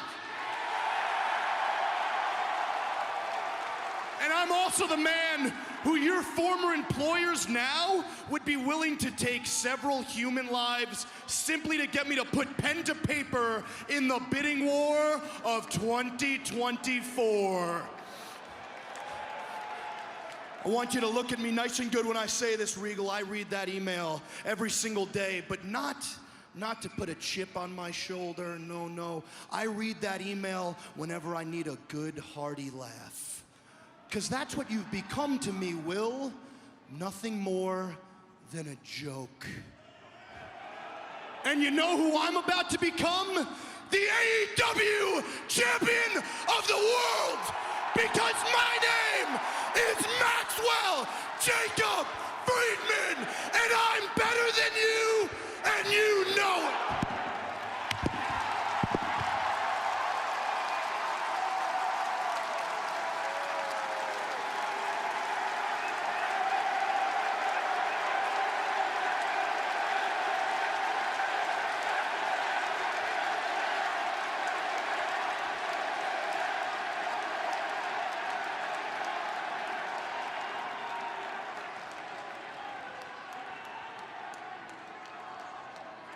Job done.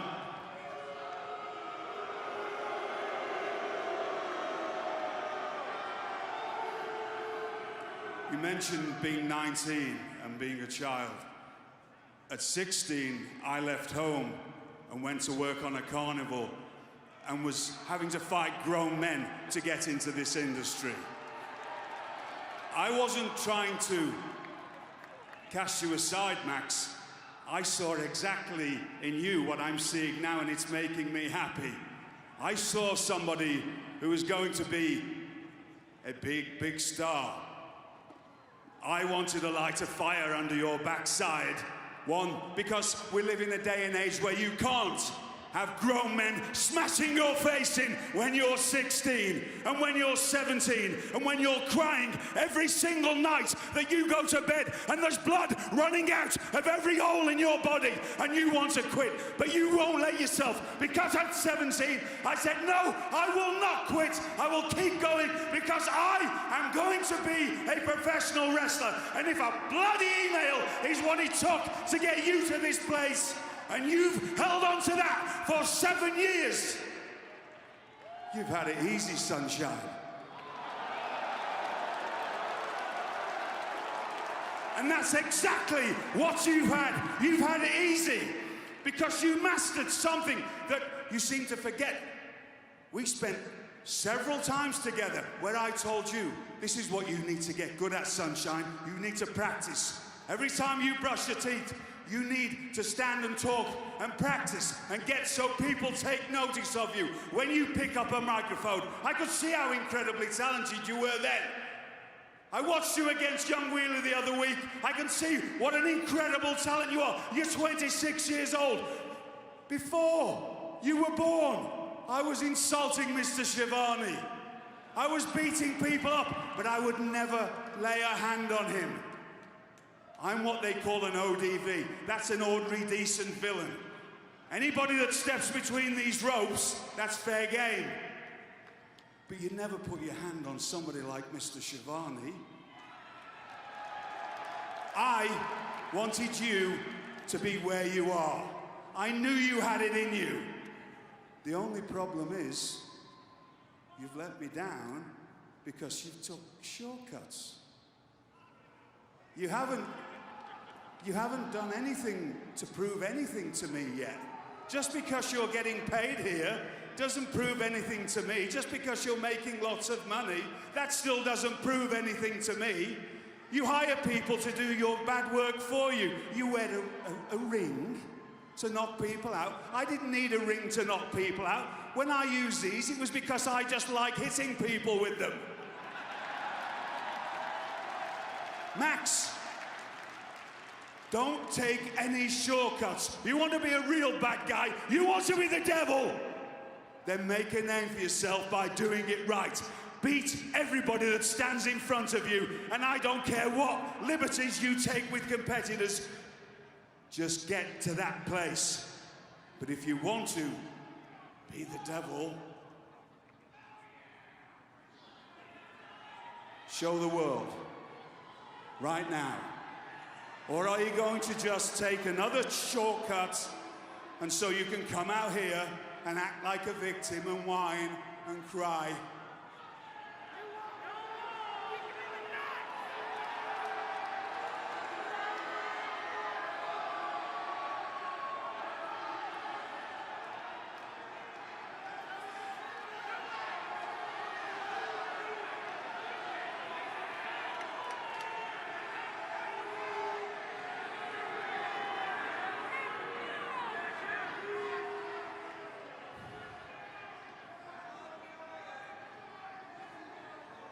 You still have a lot to prove.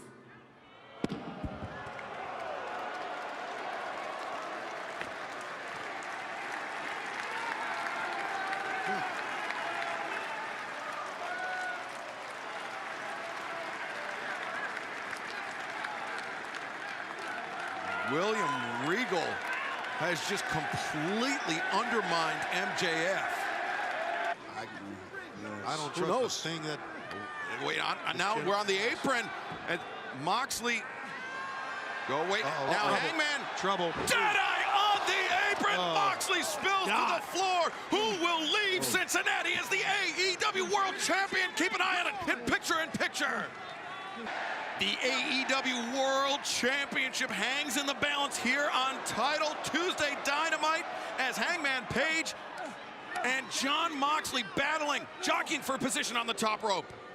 Yeah, this has been a battle for sure. You can see the blood loss right now for the champion, Hangman Page. Now maybe going for a top rope superplex, maybe not. Look at that. Wow.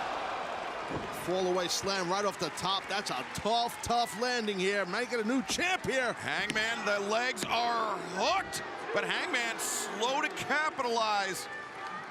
Before this match started, we saw MJF up in the skybox watching. Then we took a shot of the skybox. He was gone. So not sure what that's about, but right now this is a battle here for the title. Hopefully your words, Lord Regal, chased him out of the building. And look at this crowd on hand. Massive crowd here in Cincinnati. Hangman Adam Page, the 4th ever AEW World Champion, could potentially regain that title here tonight. But Moxley was looking maybe for the paradigm shift or the Death Rider, but Hangman had it scouted. Nice drop. Step German. Hangman lands on his feet. Why, he's so lariat athletic. block. There's the comebacker. How about that left-handed lariat? Yeah, that was awesome by Hangman. Moxley, the King Kong lariat decked the challenger. That'd make Icky Woods proud. Wow. Those who know. The Icky Shuffle, baby. We're in Cincinnati. That's absolutely. Look at that. Hangman Page got turned inside out by the champion. Yeah, and now they're checking him here. They got a doctor is checking him. Doc that was Sampson a nasty landing, guys. in the ring, and As much damage as Jon Moxley likes to do, he wouldn't want the match to end like this. I think you're right. I agree with you. And referee Paul Turner. Well, this is a man in Hangman who he's had issues a little bit with that upper body, shoulder, neck area. So it's a serious thing here, guys. Oh yeah, it's rare that you see the doctor in the ring. Yeah, but it's, I mean, a great job by Paul Turner identifying this situation, calling for the medical expertise, and now the match has ended. Well, let's see if we can get an announcement. I hope Hangman's. I was watching earlier while I was getting ready, and a little he was talking a lot of shit. And I usually just let him talk his shit because basically he's not worth breaking a knuckle on. But the Yankees didn't go in extra innings and we still got some TV time. So, if MJF, you want to prove just who the hell you say you are, why don't you get your little suburban ass out here in my ring in Cincinnati right now? Whoa. Looks like he's going to answer the call here, doesn't it?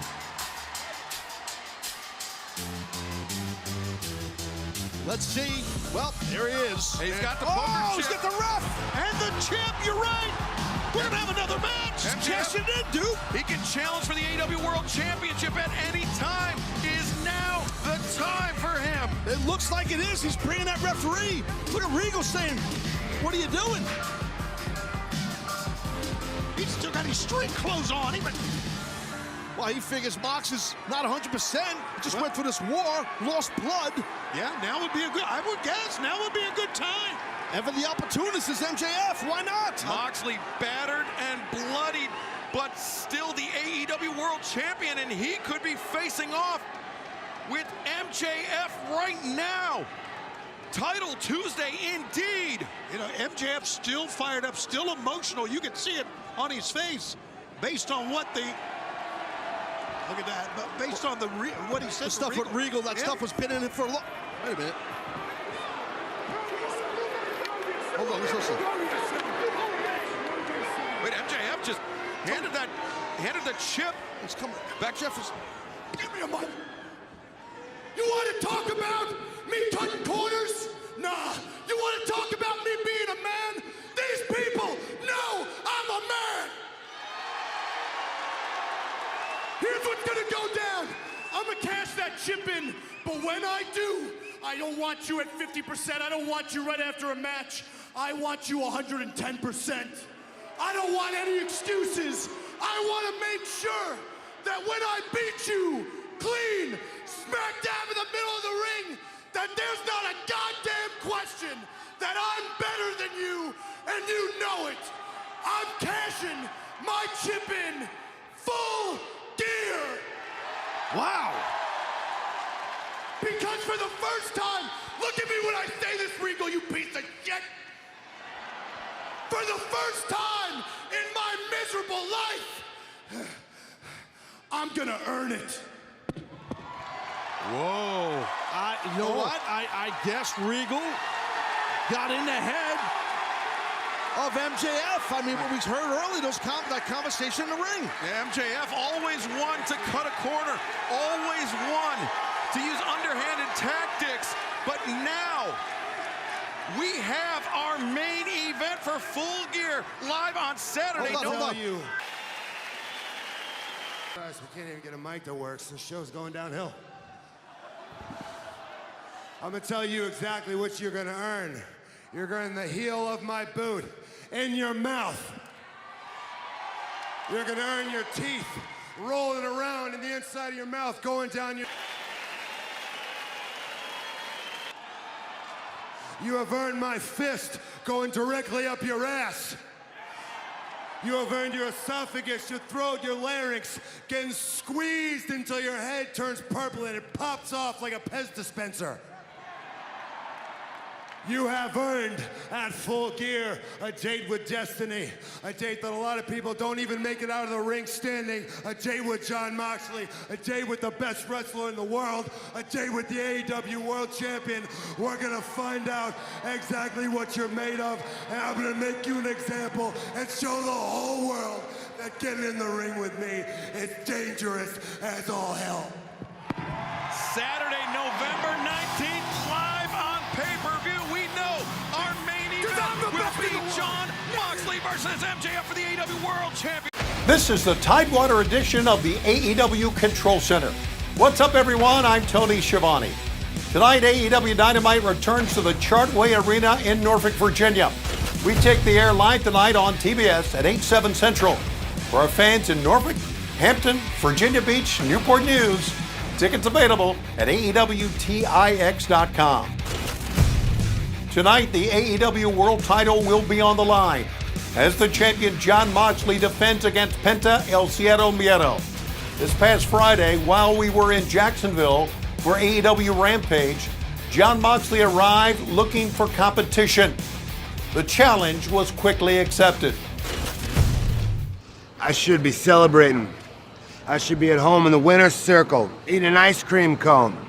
After all, I just knocked out the #1 contender with a shot that would put a hole in a '57 Chevy.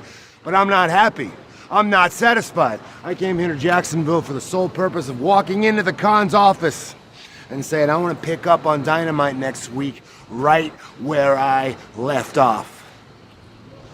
Hey man, you only live once, and I've wasted a lot of time in life. I don't want to waste any more. I'm good, feel healthy, and if there's anybody left in AEW that I haven't beaten, I plan on finding them. And that man is gonna have to have zero fear. Hey, Steps. Mox, you say la palabra miedo?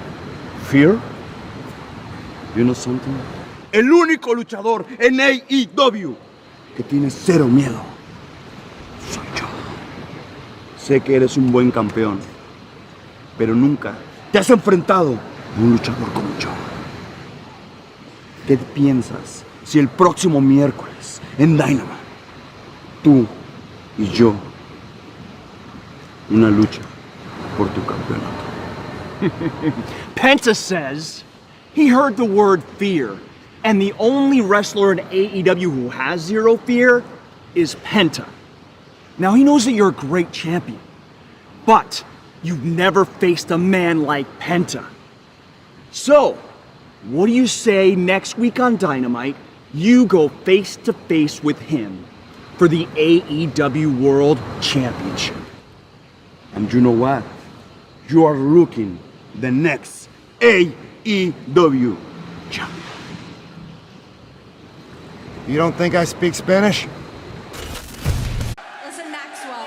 Whoa, Renee, don't hurt yourself. I got it from here. Ladies and gentlemen, the devil has arrived in Virginia!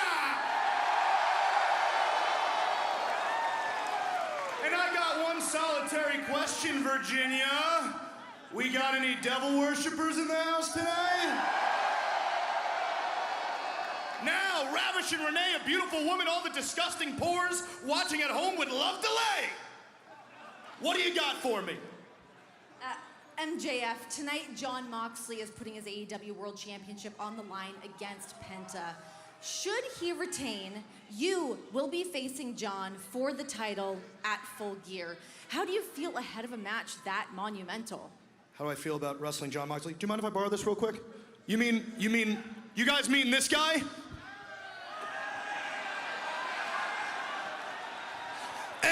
MJF at Full Gear. I'm gonna mash your bones, man. I'm gonna drink your blood. I'm gonna gargle your piss. Cause I'm Jon freaking Moxley. That guy, is that who we're talking about? Sure, yeah. Okay, listen, Renee and Virginia, I love you, baby, first of all. Let's just talk about that real quick. With all due respect, for all your shortcomings too, with all due respect, and I do mean with all due respect, when I think of Jonathan, only one word comes to mind, and that word, it's got 3 letters, and it starts with an M, and that word is mad. Max, you can't just say with all due respect and then say something insulting like that. Renee, with all due respect, shut your mouth. Listen!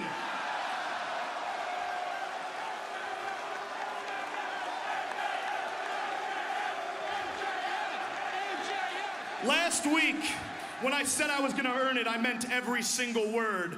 However, I might have got a teensy-weensy bit out of control there when I said I was gonna wrestle the whole match clean. Okay, let's just talk about it. Listen, I meant like relatively clean, okay, Virginia? What, I'm still MJF, let's get real for a second. But,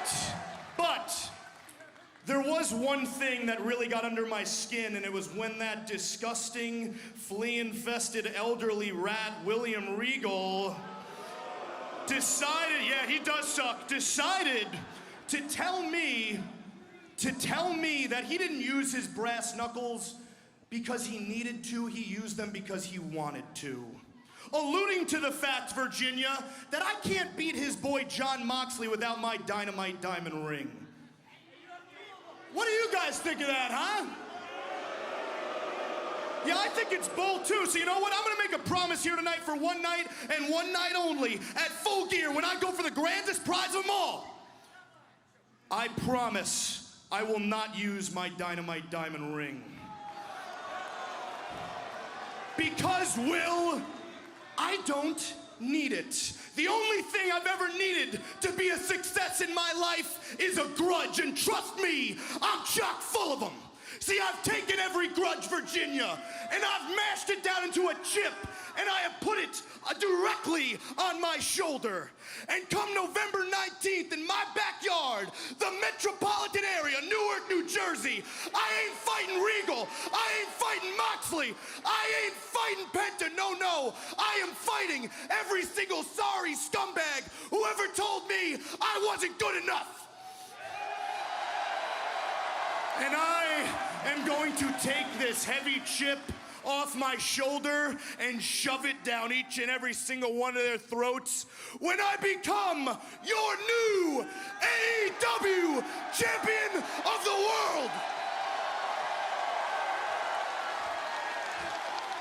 Because I am a generational talent. Max.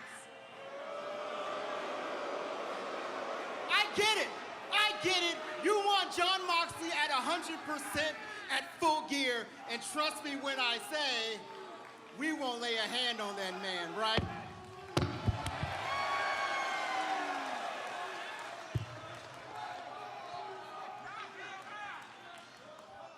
Perhaps you got a little bit comfortable since you've known me for a very long time. So, Virginia, we're gonna cut Stokely some slack, huh?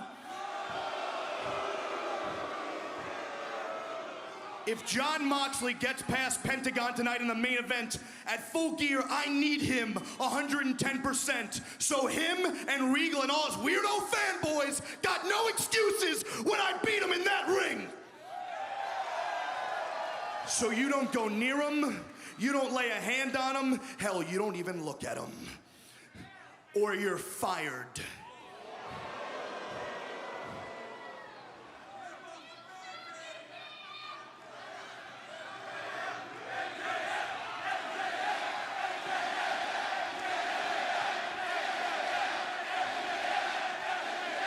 Now, Virginia, where was I? Oh, yeah, my super over catchphrase. In 3, 2, 1, because my name is Maxwell Jacob Friedman, and I'm better than you. Well, MJF enlisting the firm to skip to the front of the line, but it seems that he has no more use for them. He wants Moxley or Penta at 100%. The only man to hold 2 AEW World Championships simultaneously is Pac, the World Trios Championship, the All-Atlantic Championship. Penta wants to join the same club as his co-champion, but Jon Moxley not going down without a fight as expected, but the kick to the knee. Setting him up right here. This is where Penta is extremely dangerous. It's one of the hardest hitting shows, top to bottom, that we've ever had. Think about the physicality we've seen tonight. Diving foot stomps, and now Penta. Fear! Oh my God, he's gonna get him here, guys. New champion right here. 1, 2, oh my goodness! Dude, Mox landed right on top of his beam, man. I don't know how he kicked out. That's got to be impossible. Watch this impact. Look at the head. Oh, jeez. God, you can't defend yourself. Your arms are trapped. Yeah, that left shoulder fired up off the mat at the last possible moment. That was 2.99 ad infinitum. Now, I wonder if Penta's getting frustrated because he hit him right now with his move. And, oh, no! Boom! Paradigm shift! Go for another one. Oh, no! Death Rider! 2 in a row from Moxley, and he retains!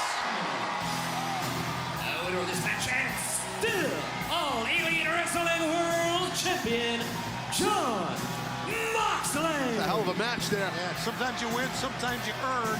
He earned it, guys. He certainly did, but did you notice that smirk from Moxley? I think John Moxley knows he escaped by the skin of his teeth. Oh, boom! Paradigm shift! Go for another one. Oh, no! Death Rider! 2 in a row from Moxley, and he retains! The winner of this match, and still All Elite Wrestling World Champion, John Moxley. It's a hell of a match there. Yeah, sometimes you win, sometimes you earn. He earned it, guys. He certainly did, but did you notice that smirk from Moxley? I think John Moxley knows he escaped by the skin of his teeth. Wait. What the hell? That's W. Morrissey. Big Bill. The Firm. The Firm for sure.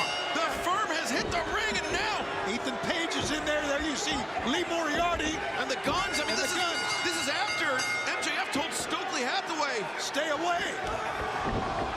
What a shot right there.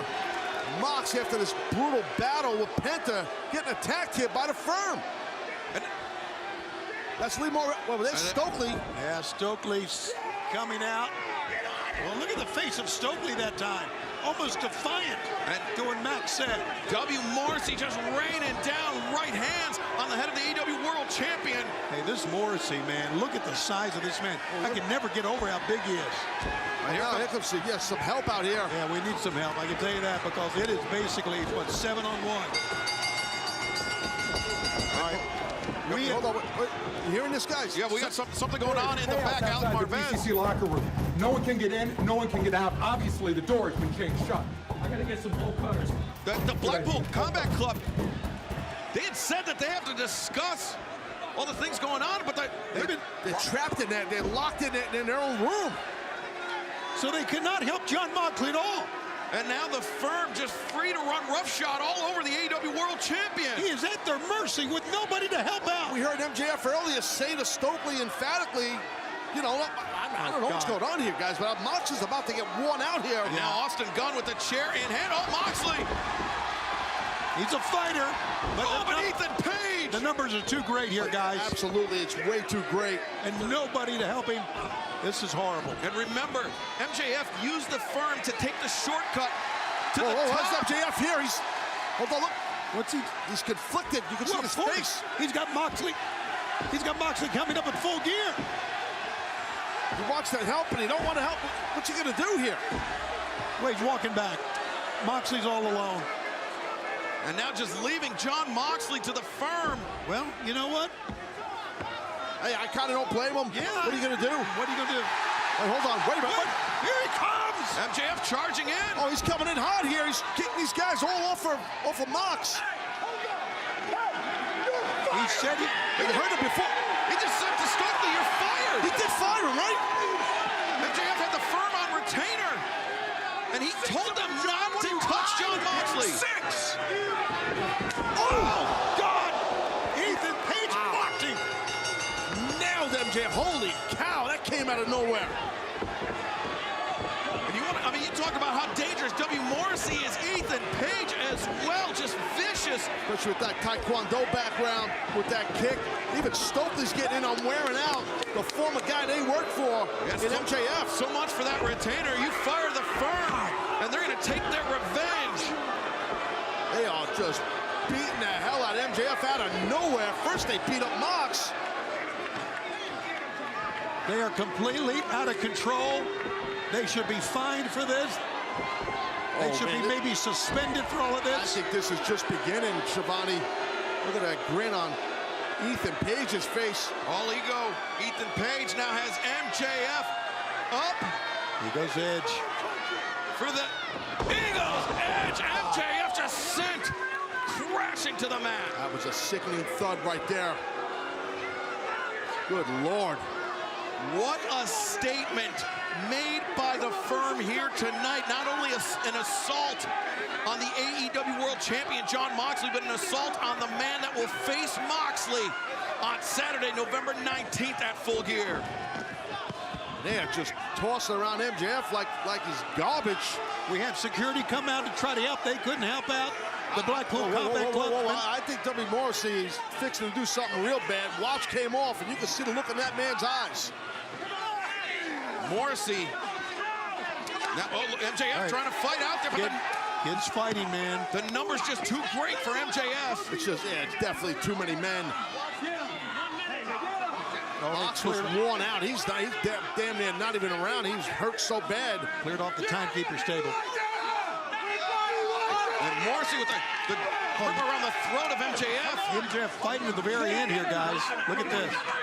Well, at the very end, you might be right, because this is going to be ugly. Oh, no. MJF. God almighty! God almighty! The table. Neither the champion nor the challenger are going to walk into Full Gear at 100%. Well, coming up live this Friday night at Rampage, Wardlow defends the TNT Championship against Matt Taven. Then next week at Dynamite, Darby Allin versus Jay Lethal. All-Atlantic Championship match, Orange Cassidy versus Luchasaurus and Rey Fenix. And we will keep an eye on this situation. We'll have more for you this Friday night, live at Rampage. Moxley, the King Kong Lariat. Big time from downtown. Down there in Cincinnati near Skyline Chili. Moxley ripping the chest of Menard with the chop. And now Moxley trying to bring Menard back down the hard way. Moxley could have it. The leg hooked, no. And he maintains control of the ankle. And now wrenching on the ankle of Menard. That ankle lock. Yeah, it's got to be so painful. Very guys. painful. One of the easier moves to execute. Yes, easy, but so painful. And effective. But those up kicks from Menard, you notice the heel of his boot was going right to the side of the head of John Moxley. Menard, the sunset flip, tap Moxley with a regal knee. You saw that? Lateral press here.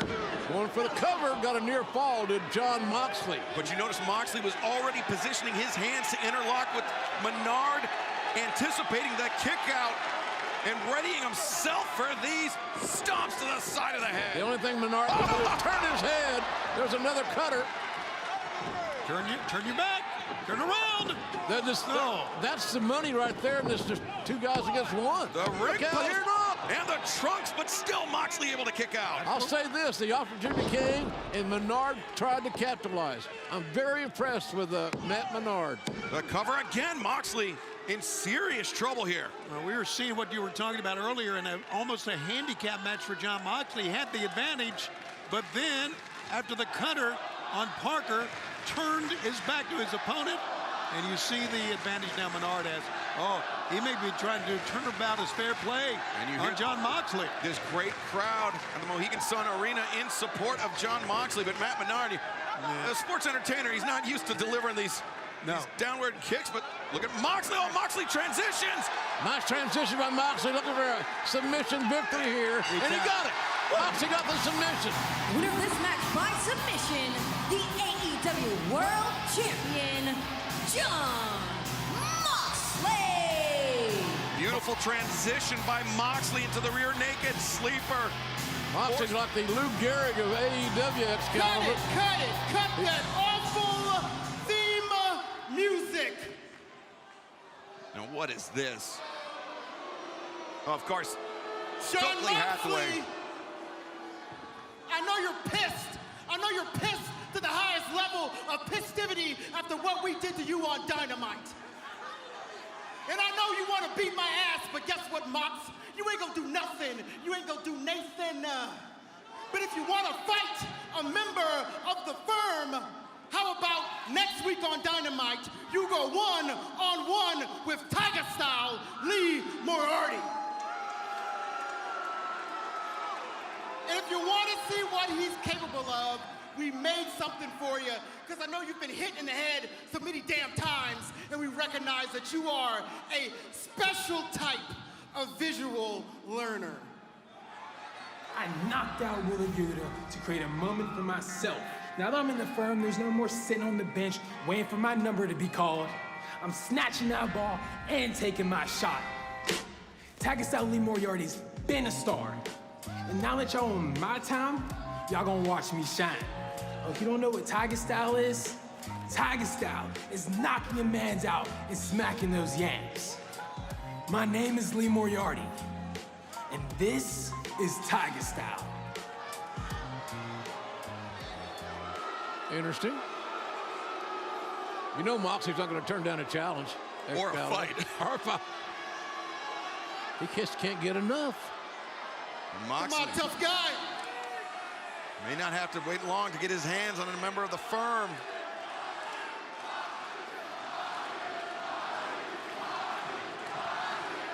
Lee Moriarty, you are a hell of a talented guy. Hell, the Blackpool Combat Club really likes you. But you are hanging out with the wrong crowd, my friend, and you just made the biggest mistake of your short career. If you want a match with Jon Moxley, you and anybody else in the back, all you had to do was ask. I'll see your ass in Baltimore, and you ain't ever gonna be the same, kid. Wow, short and to the point, Excalibur. Well, Jon Moxley, I thought he was going to do it. He accepted the challenge laid out by Stokely Hathaway, and he will have a chance to get his hands on a member of the firm coming up this Wednesday night at... The champion here a bit to the limit. He's got to try to follow up if possible. And remember, this match just coming 7 days after Moxley defended the AEW World Championship against Penta El Cerro Miedo. Then it was a 5-on-1 beatdown by the firm. Then on Friday night at Rampage, Moxley defeated Daddy Magic, Matt Menard, in a World Championship Eliminator match. The deal is, Excalibur, it's like a team that's on a bye in the NFL, and another team went through a war, and then you catch them after that. It's good timing for Moriarty here. We just got popped. Great timing. That's why we signed on, but it's not going in our favor right now, Taz. No, Come on, Lee. He's getting slapped around here. Yeah, those open hand shots, disastrous for Moriarty, but now landed some of his own. And now the kick caught. Oh, wow. Moriarty popped up with a knee strike. Come on, Lee. Yes. And the back suplex, but Moxley up to his feet. He's amazing. He popped back up. Hard German suplex there. Lee popped up. Lee popped up to your right. Nice side headlock takedown, floats over. He's got himself a Kimura there. Double wrist lock. And now transitions into the Jujigatami. Moriarty get out of this. with the submission defense. Nice roll through. There you go. This is where he's the best. Now the Border City stretch. This is locked in. There you go. Lee is one of the best technical wrestlers on the entire roster. Watch the right hand. Moriarty's been looking for this the entire match. No, don't give up that hold. You're right. You shouldn't have. I agree with you, Ethan. Yeah, he got too overzealous that time. I think he did. He got a little too ahead, but he goes back. There we go. Too anxious. Wow. Moriarty hammering down on the neck, the head of Moxley, but Moxley, it's the cradle, too. No. Wow, what a counter. Right out of that Border City stretch. And the hammer and anvil elbows by Moxley. No. This could be. You got to get out of this. Yeah, you're right, Ethan Page, because this is how I lost. Yeah, exactly. You know what those things feel like. And there's Jujigatami. The Jujigatami. Moriarty forced to tap out. Here is your winner, the AEW World Champion, Jon Moxley. Now the slam you heard was Ethan Page throwing down his headset in disgust and walking away. And now all ego, Ethan Page. Oh, here he goes. He's on a hop. Ethan Page is on a hop here. Oh, the hard boot into the face of Moxley. We saw that last week, and they just hit its mark right there. Heavy duty by Ethan Page. Ethan Page will be looking to win that AEW World Championship Eliminator Tournament culminating at Full Gear. The firm looking good right now, and the AEW champion is not looking good. He got blasted after a battle with Lee Moriarty there. I understand we're going to be announcing more names for that Eliminator Tournament coming up Friday on Ramp. I got a big question for you. You haven't been seen on AEW television since the firm's brutal attack. So, with your big match heading into Full Gear for the World Heavyweight title, how you feeling? How am I feeling? You know, after the firm attacked me in a very cowardice fashion, doctors informed me that if I wanted to be 110% come Full Gear, I definitely shouldn't be traveling on the road. And to be frank, the only thing I'm worried about is that match at Full Gear against Jon Moxley. See, this is the most important match in my entire career. But what I don't think wrestling fans understand is this is also possibly the most important match in the history of our sport. Allow me to explain why. This could be the potential crowning of the next face of the next generation of professional wrestling. You see, every once in a while, every once in a blue moon, really, we see people that lead the charge of a generation bring professional wrestling to new heights. Guys like Bruno Sammartino, Dusty Rhodes, Ric Flair. Guys like Hulk Hogan, Stone Cold, The Rock, John Cena, all of these men were generational talents. And that is exactly who MJF is. So here's what's gonna happen. All I have to do to etch my name into history is to have a long, fruitful world title reign, and the only person that's getting in my way is Jon Moxley. Now, I'm not gonna sit here, Big Cat. I'm not gonna sit here and I'm not gonna pretend that Jon Moxley is an easy competitor to beat. See, I don't like you, John. I think you're a low-life scumbag piece of shit. I think you're from the slums of Cincinnati, and I think you have absolutely no class, but I do respect you. Because, John, you weren't born to be a world champion. Matter of fact, you were born with 2 left feet and not one single athletic bone in your body. However, I respect you because you had to work your ass off to become the man that you are today. Blood, sweat, tears, sacrifices. You had to defy all the odds, doing 15-hour drives to wrestle in front of 15 people for $15. And you did it over and over and over again, honing your craft until eventually you did the damn near impossible, Jon Moxley. You became the best professional wrestler on God's green earth. But know this. Come November 19th, you're about to lose that handle because I was born to not just be a professional wrestler, but to be the professional wrestler. I'm the guy who can come on the #1 sports podcast in the world, pardon my take. I'm the guy who can do movies, TV shows, commercials, talk shows, and I can wave the flag of the AEW brand, and hell, I can wave the flag of professional wrestling and bring pro wrestling back to where it belongs as something that everyone is talking about. Every single wrestling fan, promoter, analyst, and pundit is fully aware that that throne is for the taking, and I'm the one who's going to take it, and I'm so sick of waiting my turn. Ever since I entered AEW, I've had to get the spotlight stolen from me in my big moments. My first ever singles pay-per-view match, the spotlight was on a neck tattoo. My first ever world title shot, which was against you, Jon Moxley, when you cheated, the spotlight was on Matt Hardy taking a fall like Humpty Dumpty. The first ever blood and guts match, I am standing atop of the cage with a crimson mask. I prevailed. That should have been my crowning moment. Instead, the spotlight was on Chris Jericho. Speaking of Chris Jericho, he stole the spotlight from me from a full calendar year. And then, on my big return, the spotlight was on a press conference. Well, know this, John. On November 19th at Full Gear in the tri-state area, Newark, New Jersey, in the Prudential Center, I am not waiting for the spotlight anymore. I am grabbing it, and you are going to have to take it out of my cold, dead hands, John. Your boy William Regal bet on the wrong horse. I don't need a dynamite diamond ring to knock your lights out. Because come Full Gear, the devil gets his due.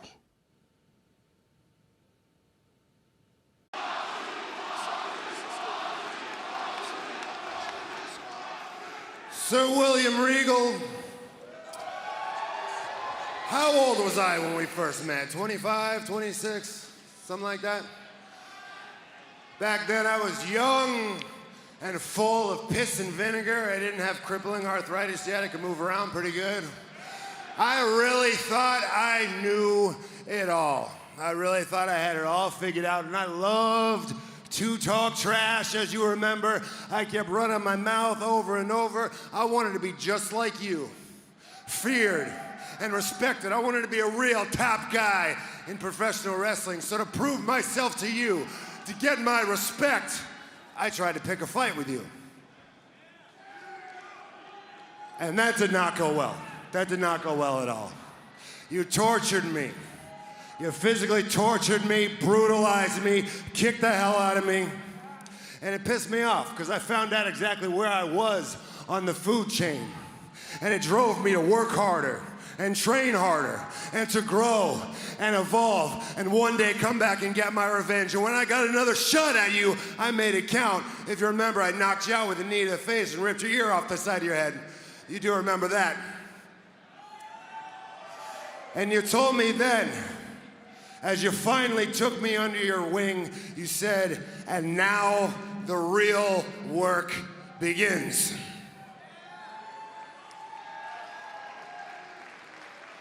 Now, who does that young, impetuous kid remind you of, Sir William? MJF. It reminds us of young Maxwell Jacob Friedman. whom I will face at Full Gear for the AEW World Championship. Now, I first wrestled MJF well over a year ago, probably the summer of 2020. He challenged me for the AEW World Championship, and he thought he had it all figured out back then. He thought this was his time. So I beat the hell out of him. I bloodied him up, and I sent him packing. I let him know exactly where he stood in the pecking order. But now, all these months later, he's come back around again for another shot. So the question is, what's going to be different this time? I mean, who is MJF? It's hard to figure out. He seems to be having some kind of existential identity crisis right now. Who exactly is MJF? We know the MJF that he shows to the world. He dresses very nice. He wears a fake diamond ring. He wears clothes his mom bought for him at JCPenney. He wants to put on the air of somebody rich and successful. He talks the talk of a big-time world champion pro wrestler, the kind he wants to be. But dude, I actually am a multi-millionaire, multi-time world champion, so you can't fool me. I ain't buying it. He calls himself a pillar, even though he has no idea what it feels like to have any weight on his back. What's more amusing is MJF calls himself the devil. The devil. He really does. MJF calls himself the devil. Dude, I have seen the devil. I have met the devil. I have looked into his eyes. I have met some very bad people, been some very bad places. Seen some bad people do some very bad things. And dude, you are not that. You are not that at all. Now I want you, as William Regal wants you, to fulfill your potential one day and put this company on your back. We are, after all, teachers. You can do your song and dance in the lead up to Full Gear. You can talk your trash, do your dog and pony show. I'm not worried about that at all. I'm worried about what you got in your guts, because I'm going to bring it out of you. When you step into the ring in your hometown in Newark, New Jersey at Full Gear, just remember one thing. Everything you've done up to this point has been easy. Jon Moxley ready for the fight ahead of him at Full Gear Saturday, November 19th on pay-per-view. But you are going to see something very, very special this Sunday at Full Gear. You're going to see the world champion do what he does best. MJF is not challenging me. I'm challenging MJF. I'm challenging you to show me something. Show me you got some guts. Show me you got some balls. Show me something, MJF. Show me why everybody thinks you're going to be the future of this industry. It's Stokely Hathaway. What is this about? Oh, wait. Look at Lee Moriarty. He just rushed the ring, and Moxley sent him. Oh, Big Bill. W. Morrissey. The blindside shot. And the Firm, yeah, Firm attacking heavily here. Yeah, and attacking Regal as well. And the Firm, the group that MJF used to secure the poker chip to challenge for the AEW World Championship. They're holding Regal back while they take their match.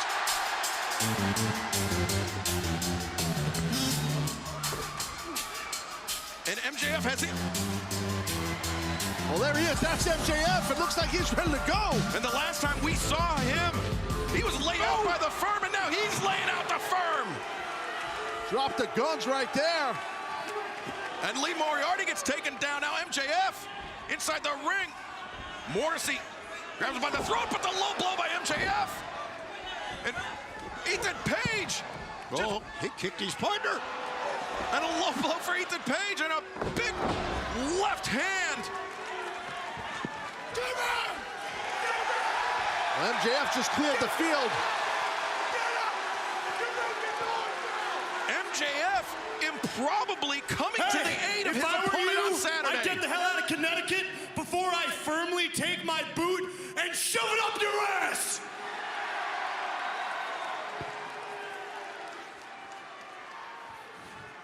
You, John, while you're laying there, hopefully in a ton of pain, let me explain something. I did not save your ass because I like you, John. No, I saved you because I don't want any of your pissant Mark fan club making any excuses for you when I knock your lights clean out. No dynamite diamond ring necessary. Ain't that right, Will?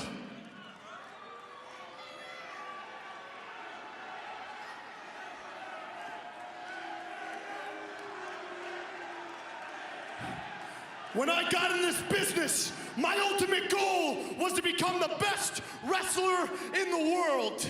And I'm not an idiot, John. I know this Saturday in the Prudential Center, I'm in for the fight of my life. You're one double tough bad son of a bitch.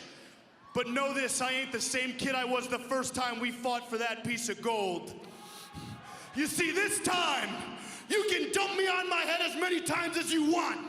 You can make me bleed buckets. You can snap, crackle, and pop every single ligament, joint, and bone in my body, but I will not stop because I need that belt more than I need water, more than I need food, and more than I need oxygen. Because when you're the man that holds the AEW World title, that makes you the best wrestler on God's green earth, and God damn it, it's my time!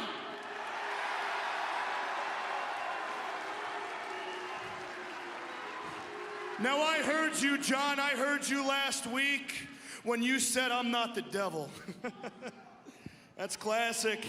John, maybe I haven't been listening very well, so allow me to tell you the greatest trick the devil ever pulled was convincing the world he doesn't exist. And this Saturday at Full Gear, you are going to find out that I am the devil himself, because my name is Maxwell Jacob Friedman, and I'm better than you.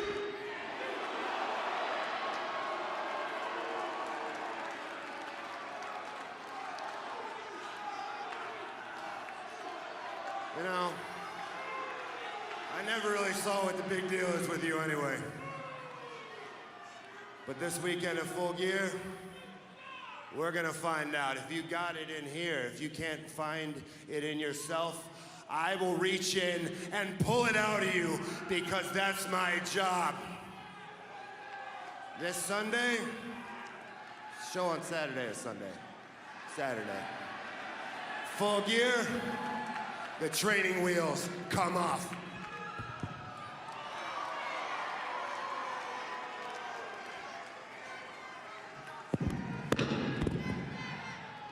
Jon Moxley, MJF collide this Saturday night at Full Gear, and the AEW World Championship hangs in the balance. Who will leave the Prudential Center as the AEW World Champion? I think Mox is going to be surprised. He's in for a heavy-duty fight this Saturday night. And MJF better be ready for the fight of his life as well.